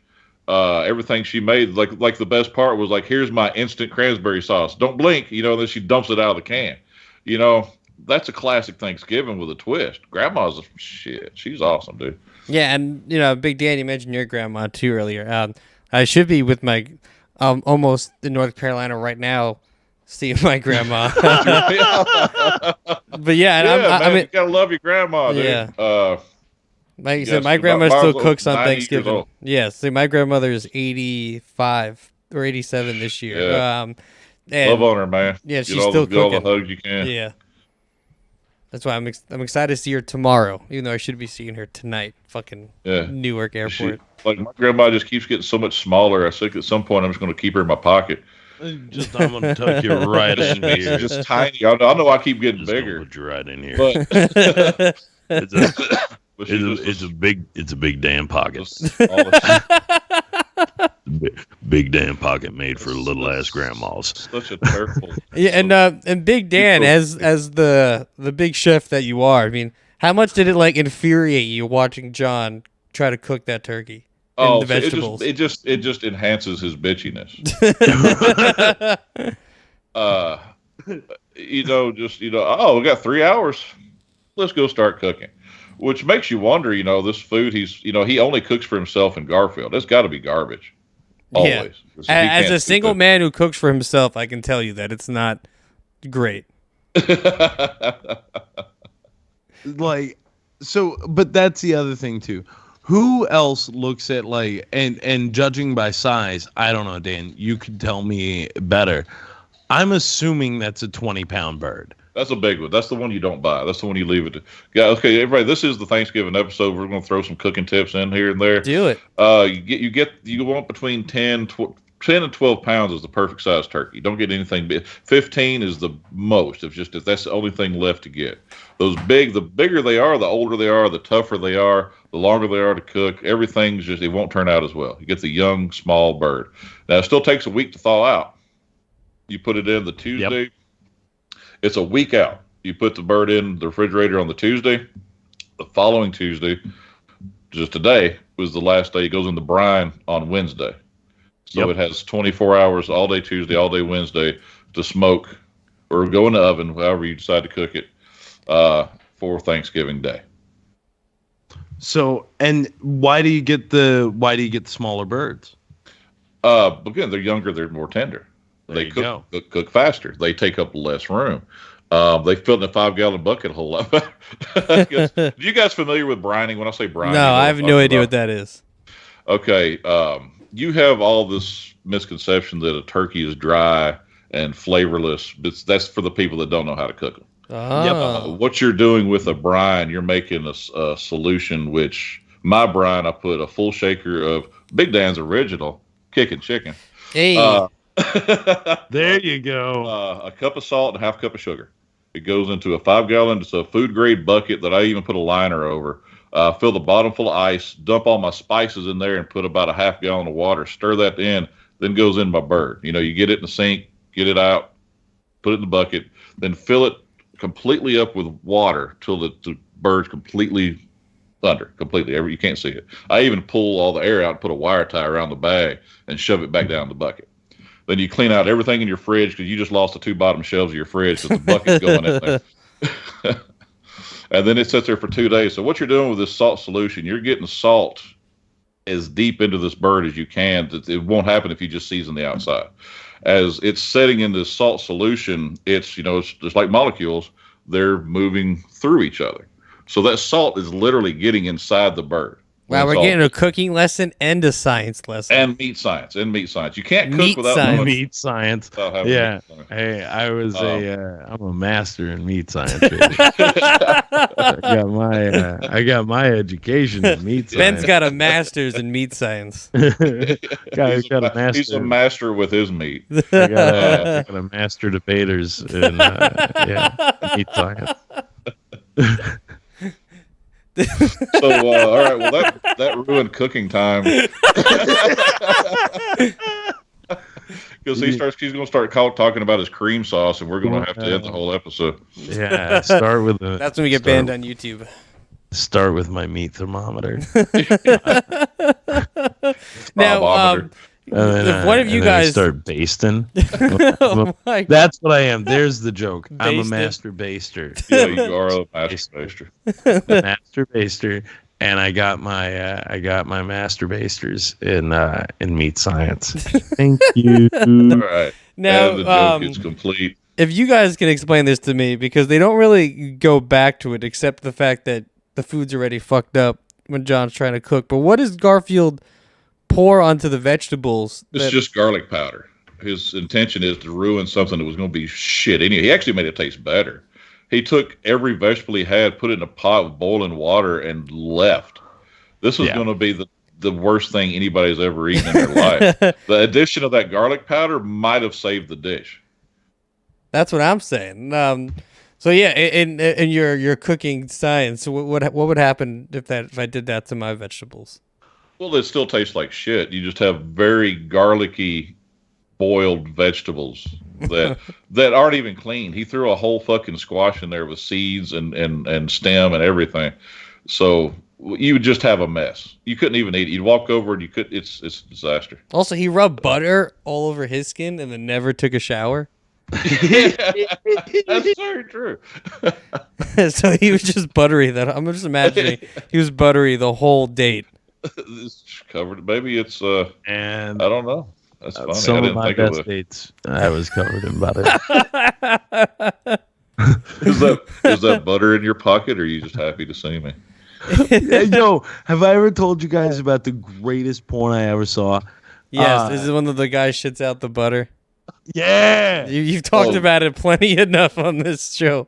Okay, then we can go back to another episode because let's not ruin Thanksgiving with poop and butter. Man, you're gonna love this. So no. So there's this. Ben always puts the butt in butter. Here's the deal. It's there's a yearly festival called Hump, and what Hump is, it was made by this guy named Dan Savage, and basically he invites locals in a community. I saw this when I lived in Portland, but they do it all over. And he invites locals to make their own homemade pornography. And then for one night and one night only, they screen in a local theater. And then basically you and your neighbors can go and watch your homemade porn. And it's like everybody's a porn star for a night. It's crazy. It's a really cool concept. I think it's really, really interesting. When we went to the one up in Portland, me and Django, and there was this one movie, I forget what it's called, but these you went to watch the local porn. Yeah, fuck yeah, I did. You damn right I did. Hey, honey, would you like to go see a movie? She's the one who told me about it. What are you talking about? I'm married. Good.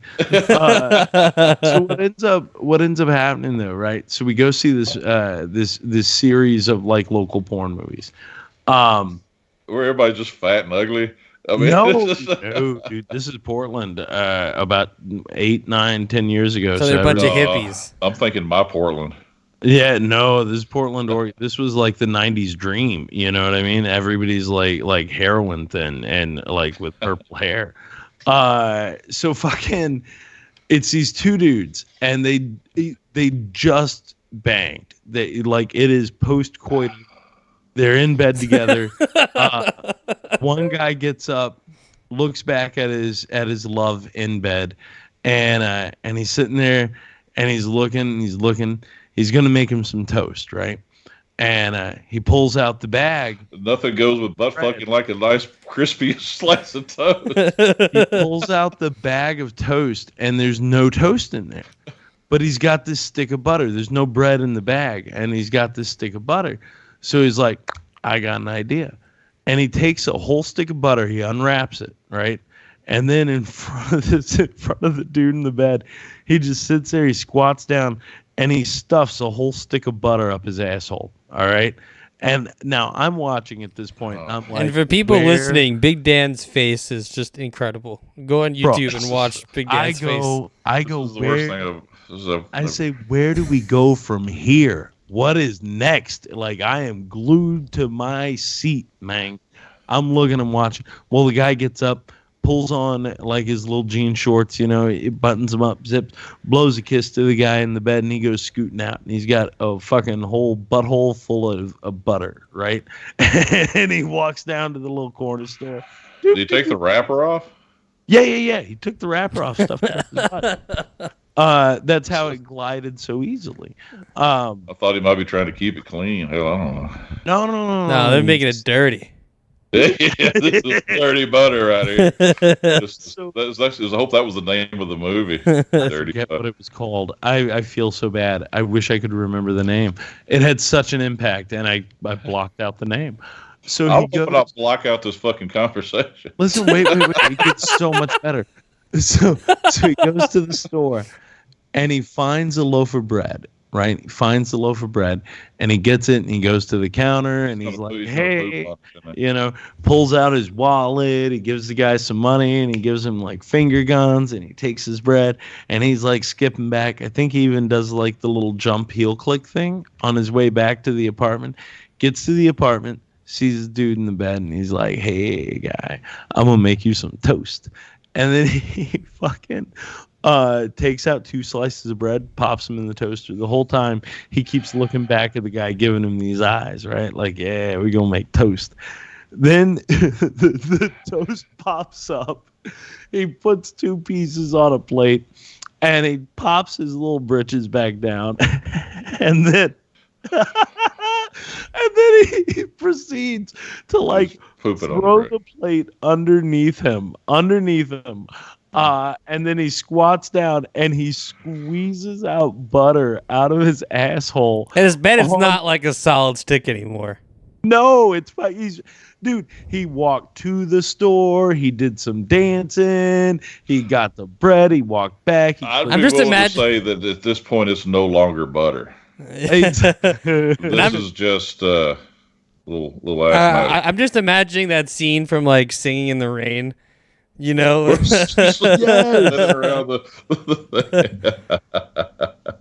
so glorious feeling. He poops out the butter on. Yeah, I'm happy again. Right? So I am recounting this movie makes me happy. I'm so sorry. So he poops the butter onto the toast, right? And then he climbs into bed with the dude. Like, oh, there's this honey butter. And then they each take a piece of toast. And then like you do at a wedding with the cake, you know? And then they feed each other like this guy's poo toast. Oh, and then like an amazing French film, it just goes fin at the end of it. I was like, this is perfect. It's the greatest. The best thing that I ever saw.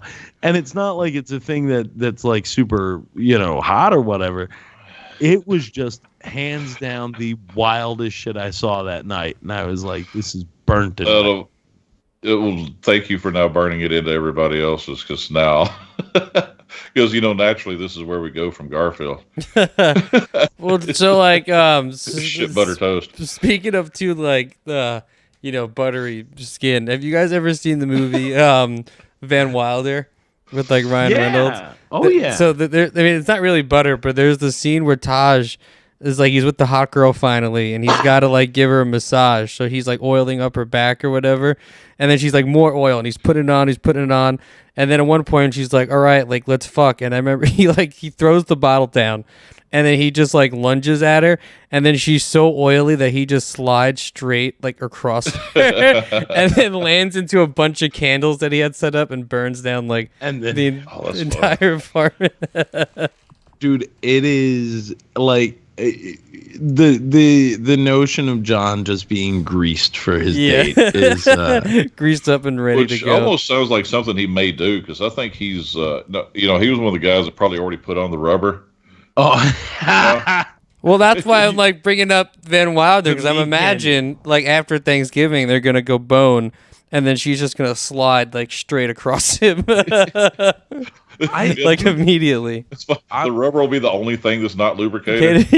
I'm gonna tell you, I don't think John and Liz are gonna bang on this date, man. No, she's there for a free meal, dude. Yeah, John's too much of a bitch. Playing out in her head, she's like, well, it's Thanksgiving, don't have family, there's literally nothing else to do because it's the 80s.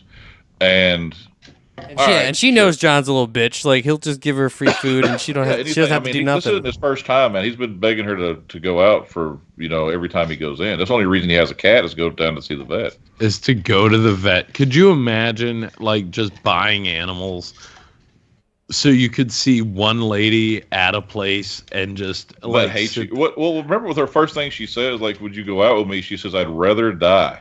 I'd rather die. So she got over. I guess she was hungry. Because she got over that pretty quick. Well, she was like, she said, I hate to see an animal suffer. What is it, a stupid animal? Stupid animal suffer. So John is truly a stupid animal to her. That's all he is another stupid animal. You know what I mean? So the veterinarian is coming out in her, and she just wants to see if he's taken care of. That's pretty funny. Yeah. The other interesting thing I found about that is when she gets there, how quickly she goes back on her diagnosis of Garfield being a fatty, fat boy. Because he when he first gets home, John's putting Garfield on his diet. I don't think we touched on this. Oh, yeah, he makes Garfield go on a diet, and Garfield is Which very is, again, upset straight about out of the comic strip. He's always doing that to him. It's always like Garfield eats till he gets real fat, then all of a sudden John's like, yep, you're back on the diet. The whole thing where he's looking in the mirror, you know, talking to himself, that's a gag straight out of the comics all the time. There'd be 2 or 3 strips where he's just talking to himself in the mirror, or standing on the scale and being insulted by the scale. And you know, it's all straight out. We brought up Orson Welles before, and that's like one of my favorite jokes. Is when he's on the scale, and it's like, I can send 2. This is whatever the computer says. And it's like, you are Orson Welles. Yeah, judging from the size, judging from your weight. And Orson Welles getting some very serious, like shade thrown at him at this point in time. And you a know time when no kid knows who that is, and now definitely no one, don't know who that is. Definitely. But, dude, that's a thing that, like, okay, so we talk about cartoons a lot here. Sometimes we talk about dudes pooping on butter and toast. Thanksgiving will never be the same without poop butter toast. but like, I bet that's what Charlie Brown was fixing in that damn episode. So, but that's the thing you don't really hear about anymore. Is and not like Orson Welles, but you don't get a lot of fucking like those really deep cut jokes in cartoons. Yeah, where you can't offend anybody, the level that you used to be able to offend everybody back in the day on network TV.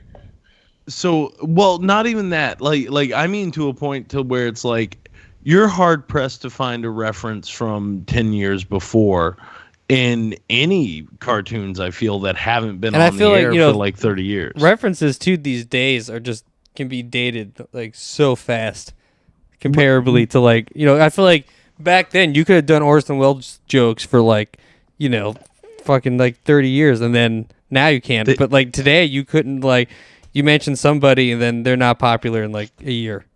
They literally did Orson Welles jokes for 35 years. Yeah, you're right. You're right. Well, the truth and the celebrity now is, you know, used to there were just so many celebrities. You know, because you just got to hear about the very tip top. Where now somebody can just have a few followers online and there's some type of celebrity. You know, Family Guy does a lot of that where they hit on kind of obscure actors that I've usually never heard of. You know, bringing South Park's big on that. They always did. You know, hitting on the actors you don't necessarily know what their name is, but till they make jokes about them. I think most recently, like I know Rick and Morty made a Snyder Cut joke. And most recently, too, the Barbie movie did like a Snyder Cut joke. But even that, I mean, like, give that, you know, next year, I mean, even that's going to be fucking dated. You know, people aren't just going to get it. Right. Everything moves too fast now. Yeah. Unfortunately. We should continue to talk about authors from before electricity.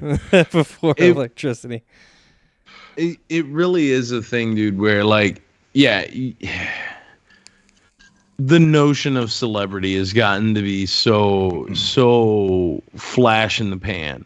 Like, I don't even think, like, it's weird because, you know, everybody knows sound bites now. Like a sound bite or a meme will go famous. Not even the show won't even, nobody's even seen an episode, but they knew all the punchlines. Right. Or even in those shows, like you'll see more references to like a meme, I feel, than necessarily. That's true. Like, then that makes people celebrity. Oh, that person is a meme. Yeah. Or like what I used to is funny is my girls, I talk about a lot, but you know, they're part of the TikTok generation. So like you'd hear like an Eagles song come on, like, hey, that's a TikTok song. You know, you're like, and that's the only way they know that it exists. Like, most recently, there's like this Vince McMahon meme going around where he's kind of like looking at the camera and like shaking his head, like, no, whatever. And like my brother was talking to me about it, and I was just like, I've watched wrestling, I don't know, my whole life, and you've never brought up Vince McMahon ever until now. It's become this like meme all of a sudden. And like now it's on your fucking radar. Yeah. Now it's on your radar. Probably don't know who Vince McMahon is. He's now the guy that's doing this. You know, that's all he is. That's the only thing. Yeah, that's the only thing Vince He's McMahon no has ever done. kid at the football game. You know, the one that's flipping everybody off. He's no different than that kid. So funny. Yeah, and then grandma comes, saves the day. The date's gone bad. Well, I do want to say too, but one of my favorite little moments, also when Garfield's on his diet, I love that Odie becomes his like guard or whatever. Like he like blocks him from eating food all the time. Like Yeah, when they did their whole little Scooby-Doo act of, the heads in the baskets. basket. Yeah. Yeah. But like what makes me love love Odie so much, and it's why I love dogs so fucking much, Exactly. is because when Liz walks in, she sits on the couch. Odie immediately hops on the couch and sits. If you look at it, it's really quick. He jumps on the couch and sits right on her lap, like immediately, and puts her head on her awesome lap. too that Jim Davis, he makes these, as goofy as they look, he makes them act like animals do. Like cats do these things. This is obviously exaggerated because he's talking and walking and eating, but the way the way he cares about everybody, he loves everybody. Even though Garfield just kicked him off the table, he's going to come back and lick him in the face. So and literally, like, particularly with the puppy, right, with Loretta in the house, I see so much of this brutality of the cats versus an idiot is what it boils down to, because she knows a few tricks. She's a smart dog, but she is an idiot. She can't read social cues. She doesn't get any of that. But again, like you said, Dan, very loving, very whatever. But the cat, we just let our cat Anda in before we got started here.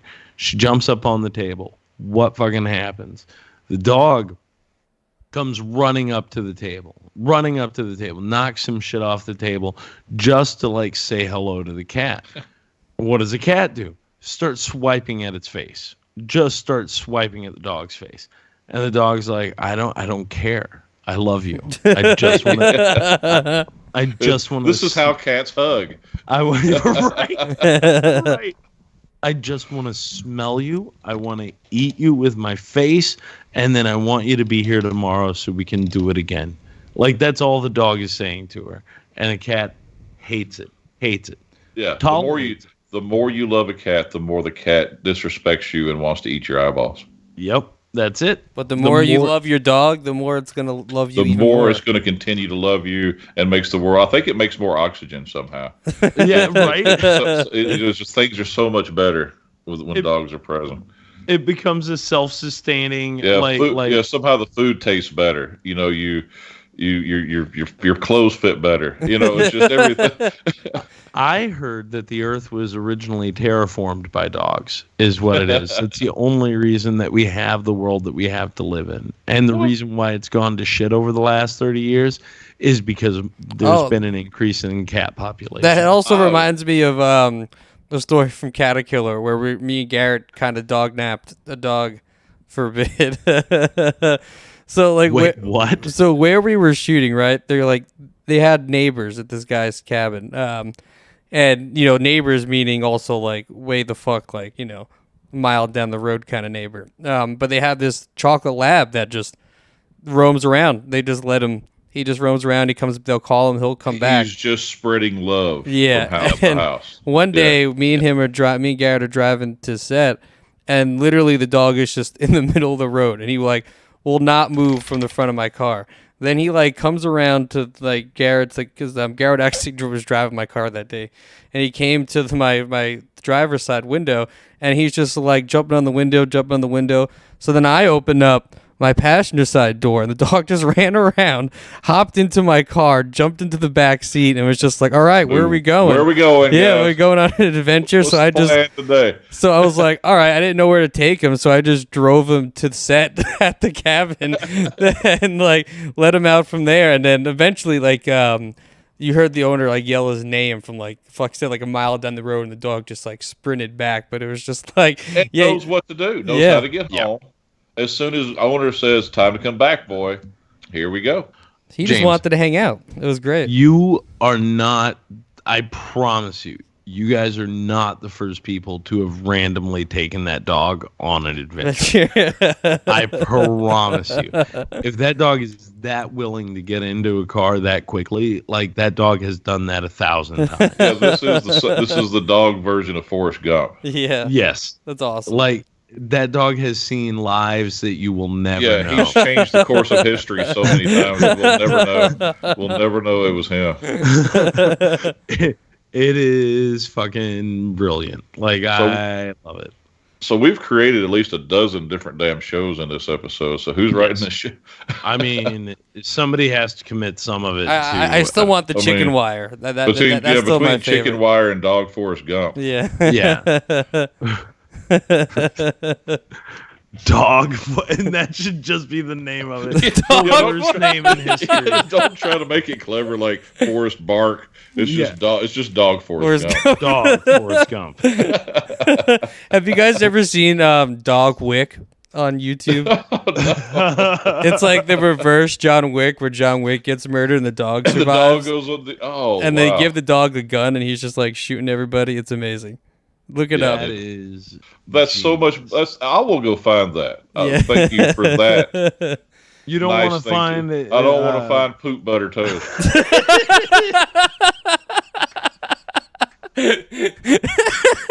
Poop butter toast is not on Big Dan's top search list. Now I'm offended.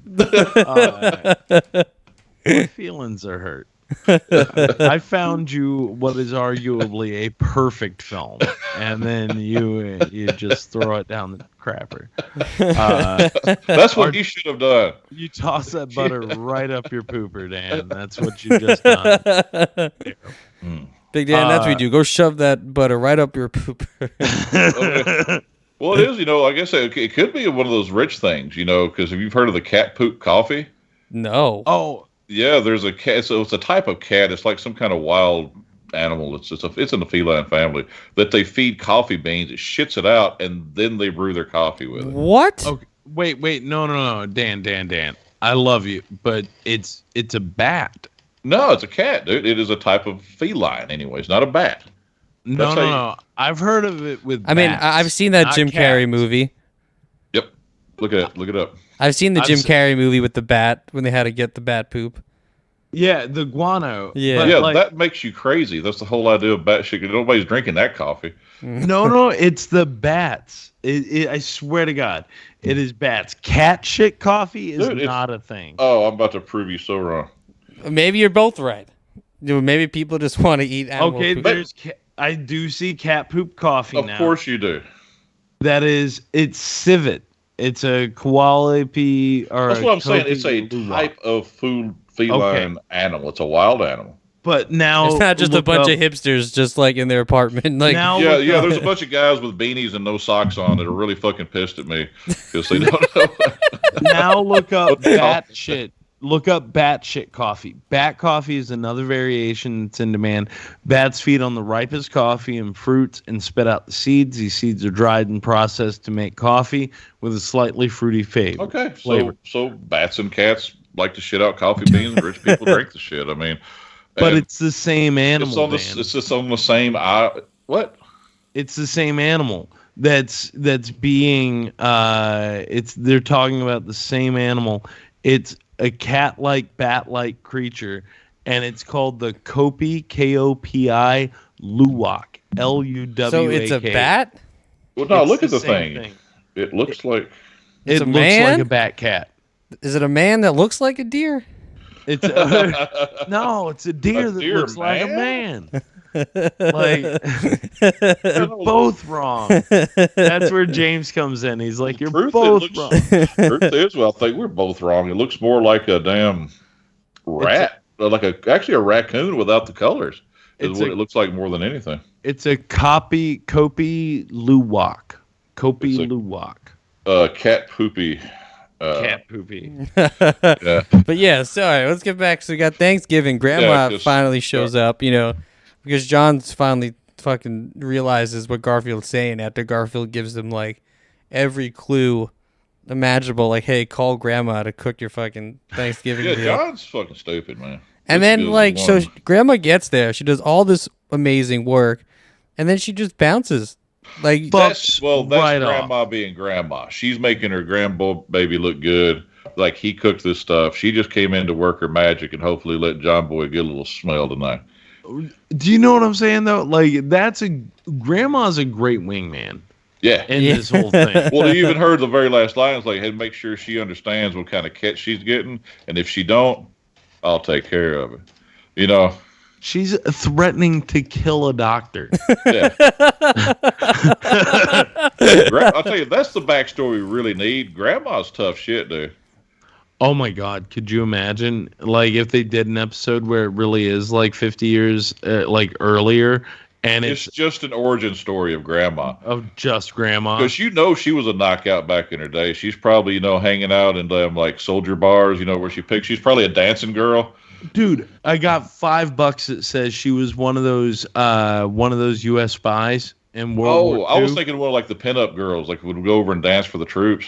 No, yes and no, but I think she went behind enemy lines, right, as a dancer and a spy. So she would do like you've heard about this, right? Oh, like this sexy story. dancers Yeah. during World War II that would like get up close to the Nazis. She's got a damn Walther PPK stuck in her garden belt. And she would She's get killed all a the bunch of information, Nazis. and then she would go and she'd tell what's it, MacArthur. Yeah. MacArthur was World War II, right? Which would have been funny if those were the letters Garfield found instead of like was her like dressed up, and Hitler's in the bunker tonight. yeah. Gonna Some attempt pictures to of kill her Hitler with some tonight. Nazis, He just finds the list of all the Nazis she's murdered and has like crossed off. Yeah, all of her kill list. Yeah. And there's one name not crossed out. Adolf. Grandma. Yeah. Adolf There we Hitler. go, man. She's going back to finish business. Oh my God. I'm like, listen, I'm signed up for it. Someone I'm signed calls for it. up grandma, right? And they're like, hey, turns out Hitler's still alive. Bum, bum, bum. And then there's this montage of like grandma getting out all of her sexy gear again. Which is why this is why she had to duck out early. She walks out, has a message on her phone, and that's where the movie starts. She gets done cooking Thanksgiving dinner, and then she puts her helmet on, and that's where she goes. And they're like, Grandma, and, he's back. Opens up the chest, lays out the sexy red dress, bro, the whole thing, and With she like a just shotgun starts fucking underneath it. zipping. and then you just see What? her going down the road like Renegade on her motorcycle. She's pulling on those fucking gloves that go up to like your elbows and shit, Yeah. right? And then she pops back on her fucking bike and she's That's what. out. She takes the bike to a damn storage unit where she comes out in like a red convertible, and now she's all hot and shit. Oh, there you go. Yeah, because she's all badass on the bike, but she stores the bike and comes back out in the Ferrari or the fucking whatever. And she's laying rubber. To And you know how fucking like Wonder Woman has like that sword, in like the back of her dress, right? Grandma's just got this like fucking shotgun, chilling like. Oh yeah, And then it's Not she's chilling. got, Bam. It should be like a fucking Tommy gun. she's probably more badass. She's got like a throwing dagger, like right behind her neck. So that's her like claim to fame is a dagger in the heart. Like one of those little stiletto knives or whatever. Yeah. And you realize she's just got like a little pack. Where it full. looks like she's reaching back to undo her dress when really she's just going for a knife to stick in your heart. That's what she That's holds her cool. hair up, right? You get like the knives like in like the hair bun. And it's, What? like, swing. Oh, Yes. like the needles, like Yeah. the little Chinese girls have. Yeah. Mm-hmm. Guys, Yeah, she's like in the geisha stuff. She's like with the fans. that's amazing. Now, this is amazing. She's got Because- confirmed kills and from China and Russia and all over the place. And It's got to be Germany and Japan to start with. there's then- one name left, and it's in John Arbuckle's neighborhood. In the Hitler's hiding cul-de-sac. out in the. and then she's got to come back.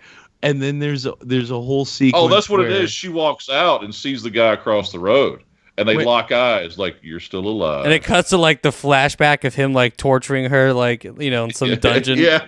but guys, wait, here's the deal though. She goes on this worldwide journey, right, to figure it out that the guy was across the street the whole time. Oh. He had clocked her in the neighborhood in Act 1. And she didn't because she was too focused on dinner. So she's gone on this trek just to find out that he's been watching her all of this time and knows where her grandson is. It's like Die right? Hard 3 Bro, with like Hans yeah. Gruber's brother. But wait. And then here's the deal, right? She comes back and she's all decked out in like her grandma hottie Nazi killing gear, but John can't know. So like now it's like a Mrs. Doubtfire scenario where she's got to be changing rapidly. But the Nazi has She's like a gotta be bomb changing planted. rapidly into like her grandma gear to like her war And she's dress. always almost getting caught. Like he walks in the kitchen and she's pushing ninja stars under the toaster just before he sees them. Exactly. And the Nazi has Exactly. like, like a bomb somewhere in the house that she has to go find without John Yeah, noticing. she's like standing on the neighbor's head and keeping him down while she's talking to John about making mashed potatoes. Dude, this is so good. Like, this is so good. If only we had like, And we can tie all of her training back to chickens and observing chickens. That's where The she learned the secret order of the patriarchy. chicken. After the She watched the same documentary as the Blood and Crips. There's the Bloods The and the Bloods Crips and do. Crips. Yeah. about the chickens.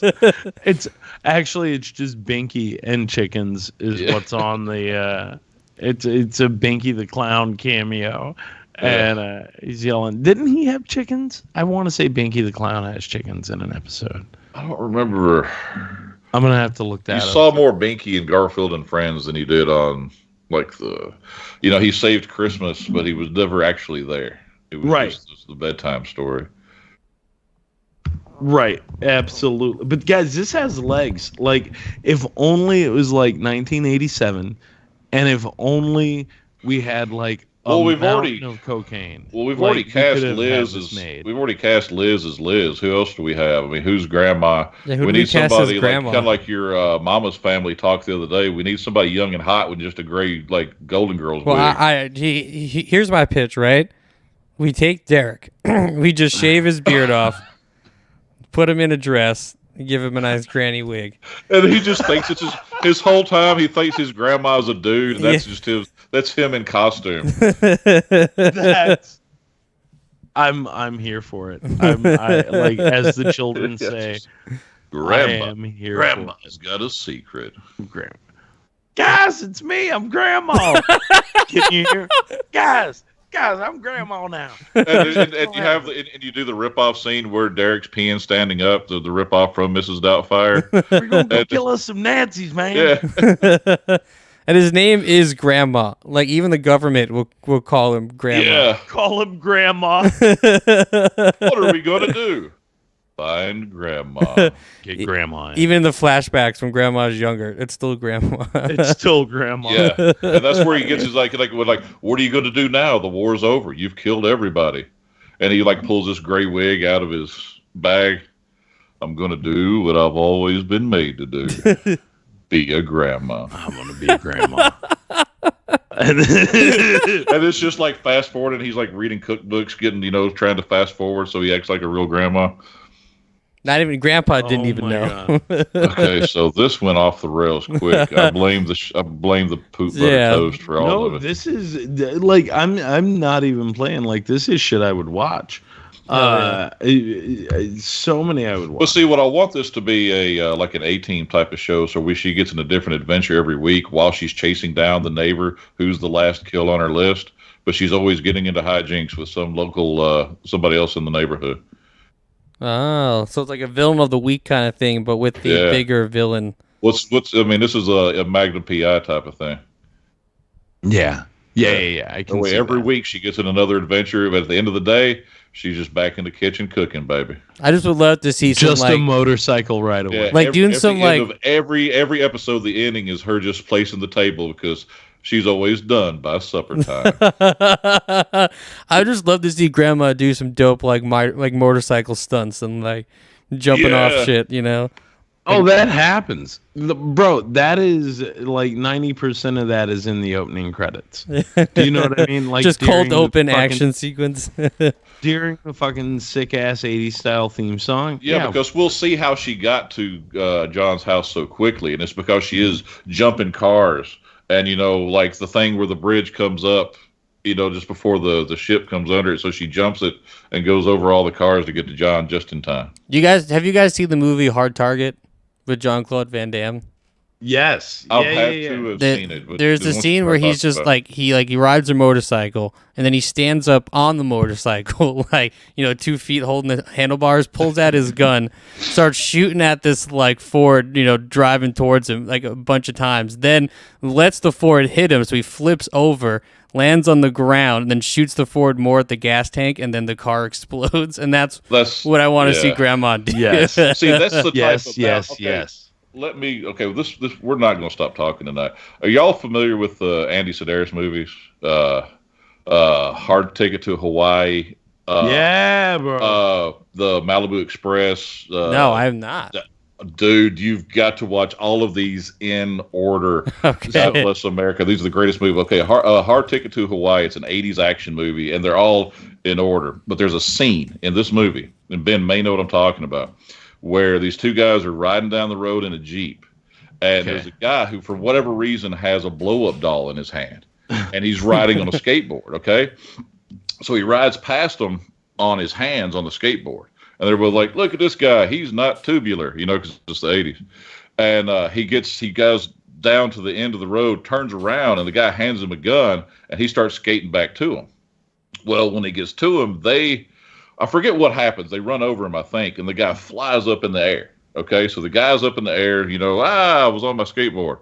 Dude pulls out a bazooka out of the back seat, points it to the guy in the air, shoots him, and he explodes. I mean, just this massive explosion. Then, without loading the bazooka, turns, there's the blow-up doll, shoots the blow-up doll with the bazooka, and it explodes just as violently as the dude did. Is there blood in the blow-up doll? So it's just this massive ball of fire. So there's also a scene in that too. I thought you were gonna go to the frisbee death. That's the Yeah. Oh fuck yes. Oh, that's the greatest thing ever. That's where I thought you were going initially. There's another podcast I've been listening to for like 100,000 years called "How Did This Get Made?" Okay, Great podcast, and it's a bunch of people from the league who get together and they talk about what are traditionally known as "quote unquote" bad movies. Superman 4 is a really good episode. Superman 4 is an amazing episode, but James, I would say find Hard Ticket to Hawaii.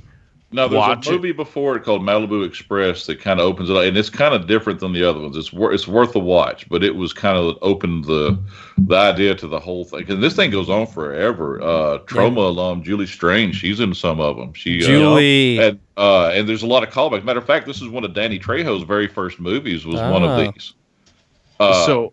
But you have to listen to that too, though. After you watch Hard Ticket, go listen to that episode of that show. Yeah, this shit sounds great. I never knew these existed. Oh, these are the greatest. See, they're all filmed in between Hawaii, Las Vegas, and Dallas, Texas. Hell yeah. And they're all Playboy models that's in the movie. There's and they always have to decide what they're going to do next in the hot tub topless. These are the greatest. What is it? Donna Shear, I think's her name.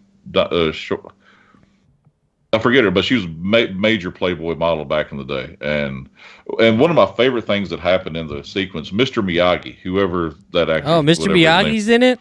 He is in one of the movies.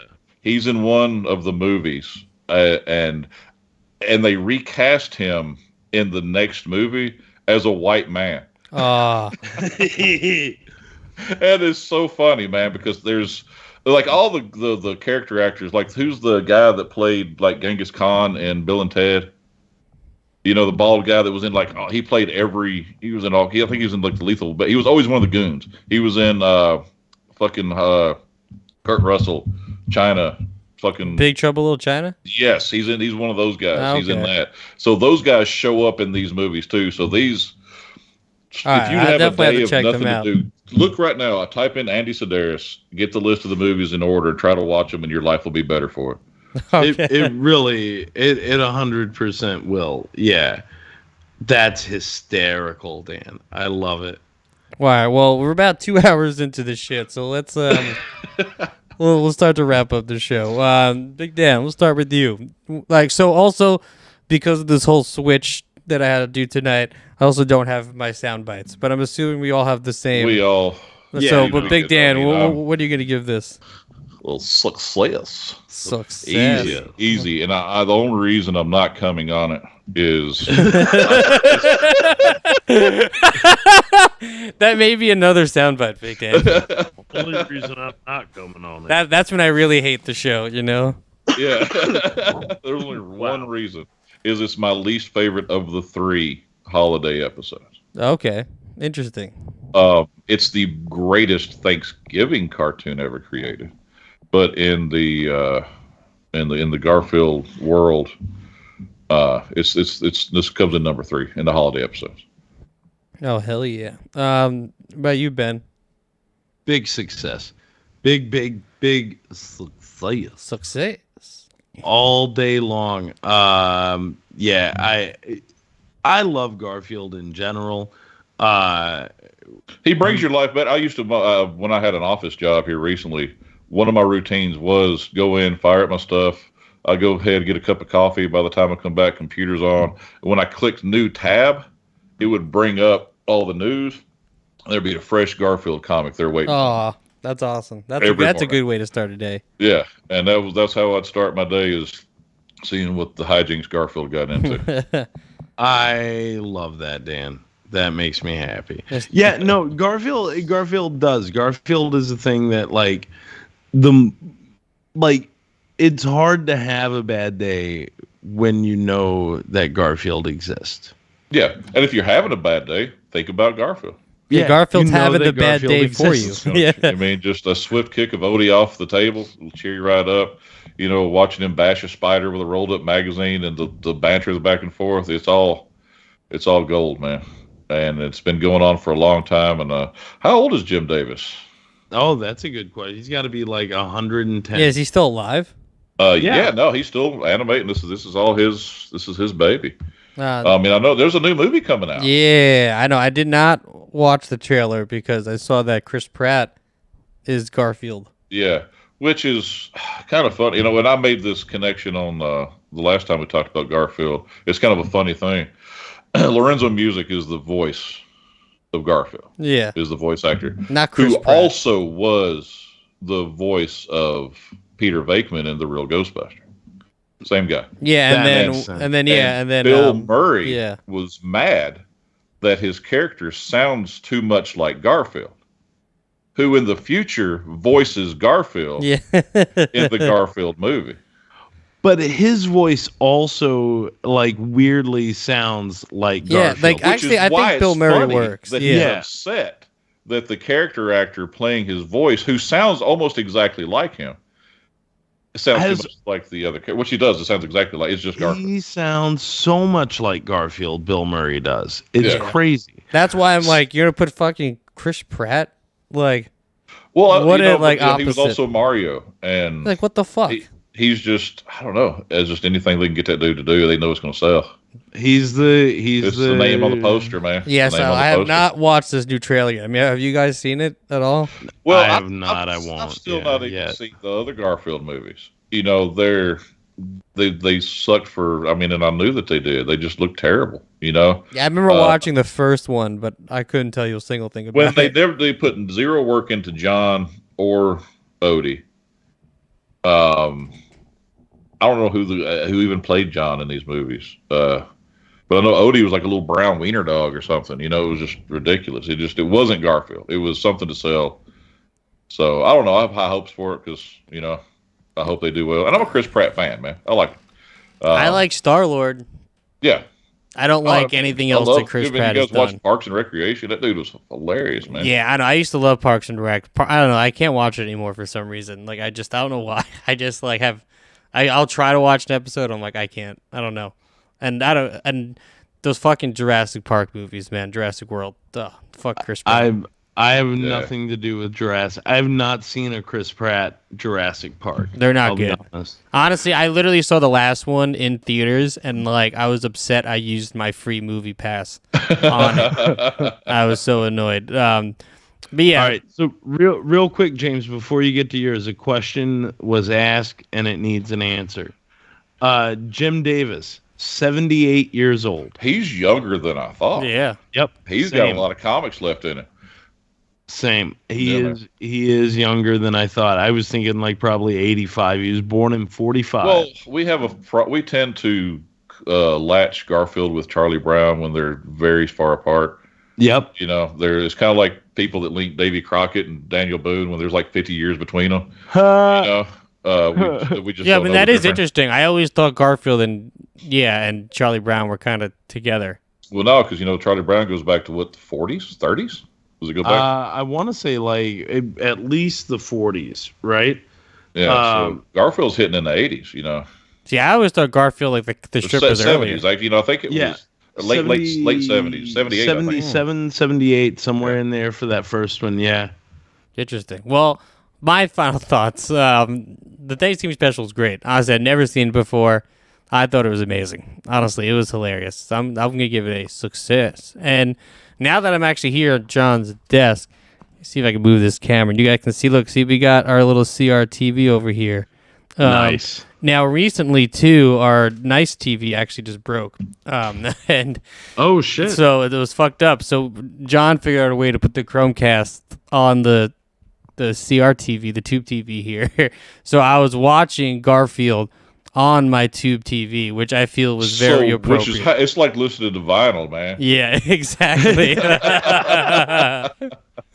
Exactly. So watching it too in that format felt And I hope kind of every really now and then nice. it kind of crinkled in and out. You had to fix the vertical hold. No, definitely if only. didn't have to do that. We also got it hooked up to our surround sound, which is also so we got this tiny little TV hooked up to our amazing surround sound system. That's awesome. But yeah, it was great. I can't remember the song, but the Thanksgiving song is amazing. Where it's just Yeah, we didn't even talk about Lou Rawls and how Yeah. badass he is that he sings for every Garfield special. though this had way less songs than the Halloween special. Yeah, there was just the opening. Yeah.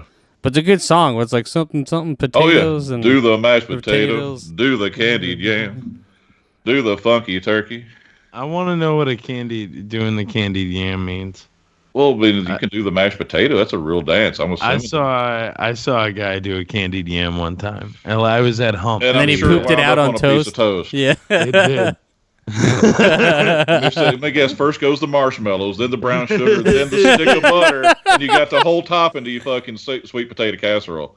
It's Right there. Right there. That's bro. actually how John buttered himself. He just shattered out first and then lathered himself up. There's the Thanksgiving episode of your movie, Ben. Where it goes marshmallows, brown sugar, then butter. Then butter. It all clogs up, and then when the butter thaws, when the butter melts inside the butt, is when everything really mixes together. That's when it's hot and ready for your sweet potatoes. Bro, we are there, man. Yeah, We are there, dude. I got it. that's the bottom of the list of our movie ideas on this episode. It's been perfect. But yeah, that's my final thoughts. Success. And I said, as a grandma's boy, I love that grandma comes here and saves the day. Amazing. Yeah, Success. she's already got her spin-off in the works. Done and done. So yeah, I guess you want to know what next week, Ben? Oh yeah, what are we watching next week? Next week. So actually, so yeah, Big Dan. Unfortunately, you won't be with us next week, but it's been amazing. I love having you on here. Thank you for joining Anytime, us, man. especially for Thanksgiving talking about food. I'm glad we got to learn some meat science, and some cooking tips. Anytime you want to talk about my meat, give me a ring, man. But yeah, next week I wanted to find something that we haven't watched before, and I've actually watched the show once, and I actually barely remember it. And it was an MTV show that lasted a season, and I actually think it was either nominated for an Emmy or it might have actually won an Emmy too, even though it was canceled after one season. And it's a show called Downtown. Have you ever heard of it? Downtown, never. I don't. It's like kind of like this urban, late 90s. It might have been a Liquid Television thing. I don't think so. But it was made by MTV. It lasted one season. And it looks super cool. Someone brought it up on set the other day, and I was like, wow, I haven't thought about that show in a minute. And it's all free on YouTube. So it looks awesome. It's 99. Yeah, I think so. Oh wow. Okay. Cool. No, this looks great. I am unfamiliar. This is going to be a good I've time. watched it once and I don't remember it, but like I said, I'm pretty sure it won an Emmy or was nominated for awards, and then was critically successful. But then I guess nobody watched it, so they canceled it after like 9 episodes or something like that. This is great, but nobody cares. Yeah. But yeah, man. All right, let's get out of here. Big Dan, thank you again for celebrating Thanksgiving with us. Oh, thank you guys for having me on, man. I enjoy it every time. Yeah, happy Always. Thanksgiving to all. Shout out to Nicole and Liz who couldn't be here.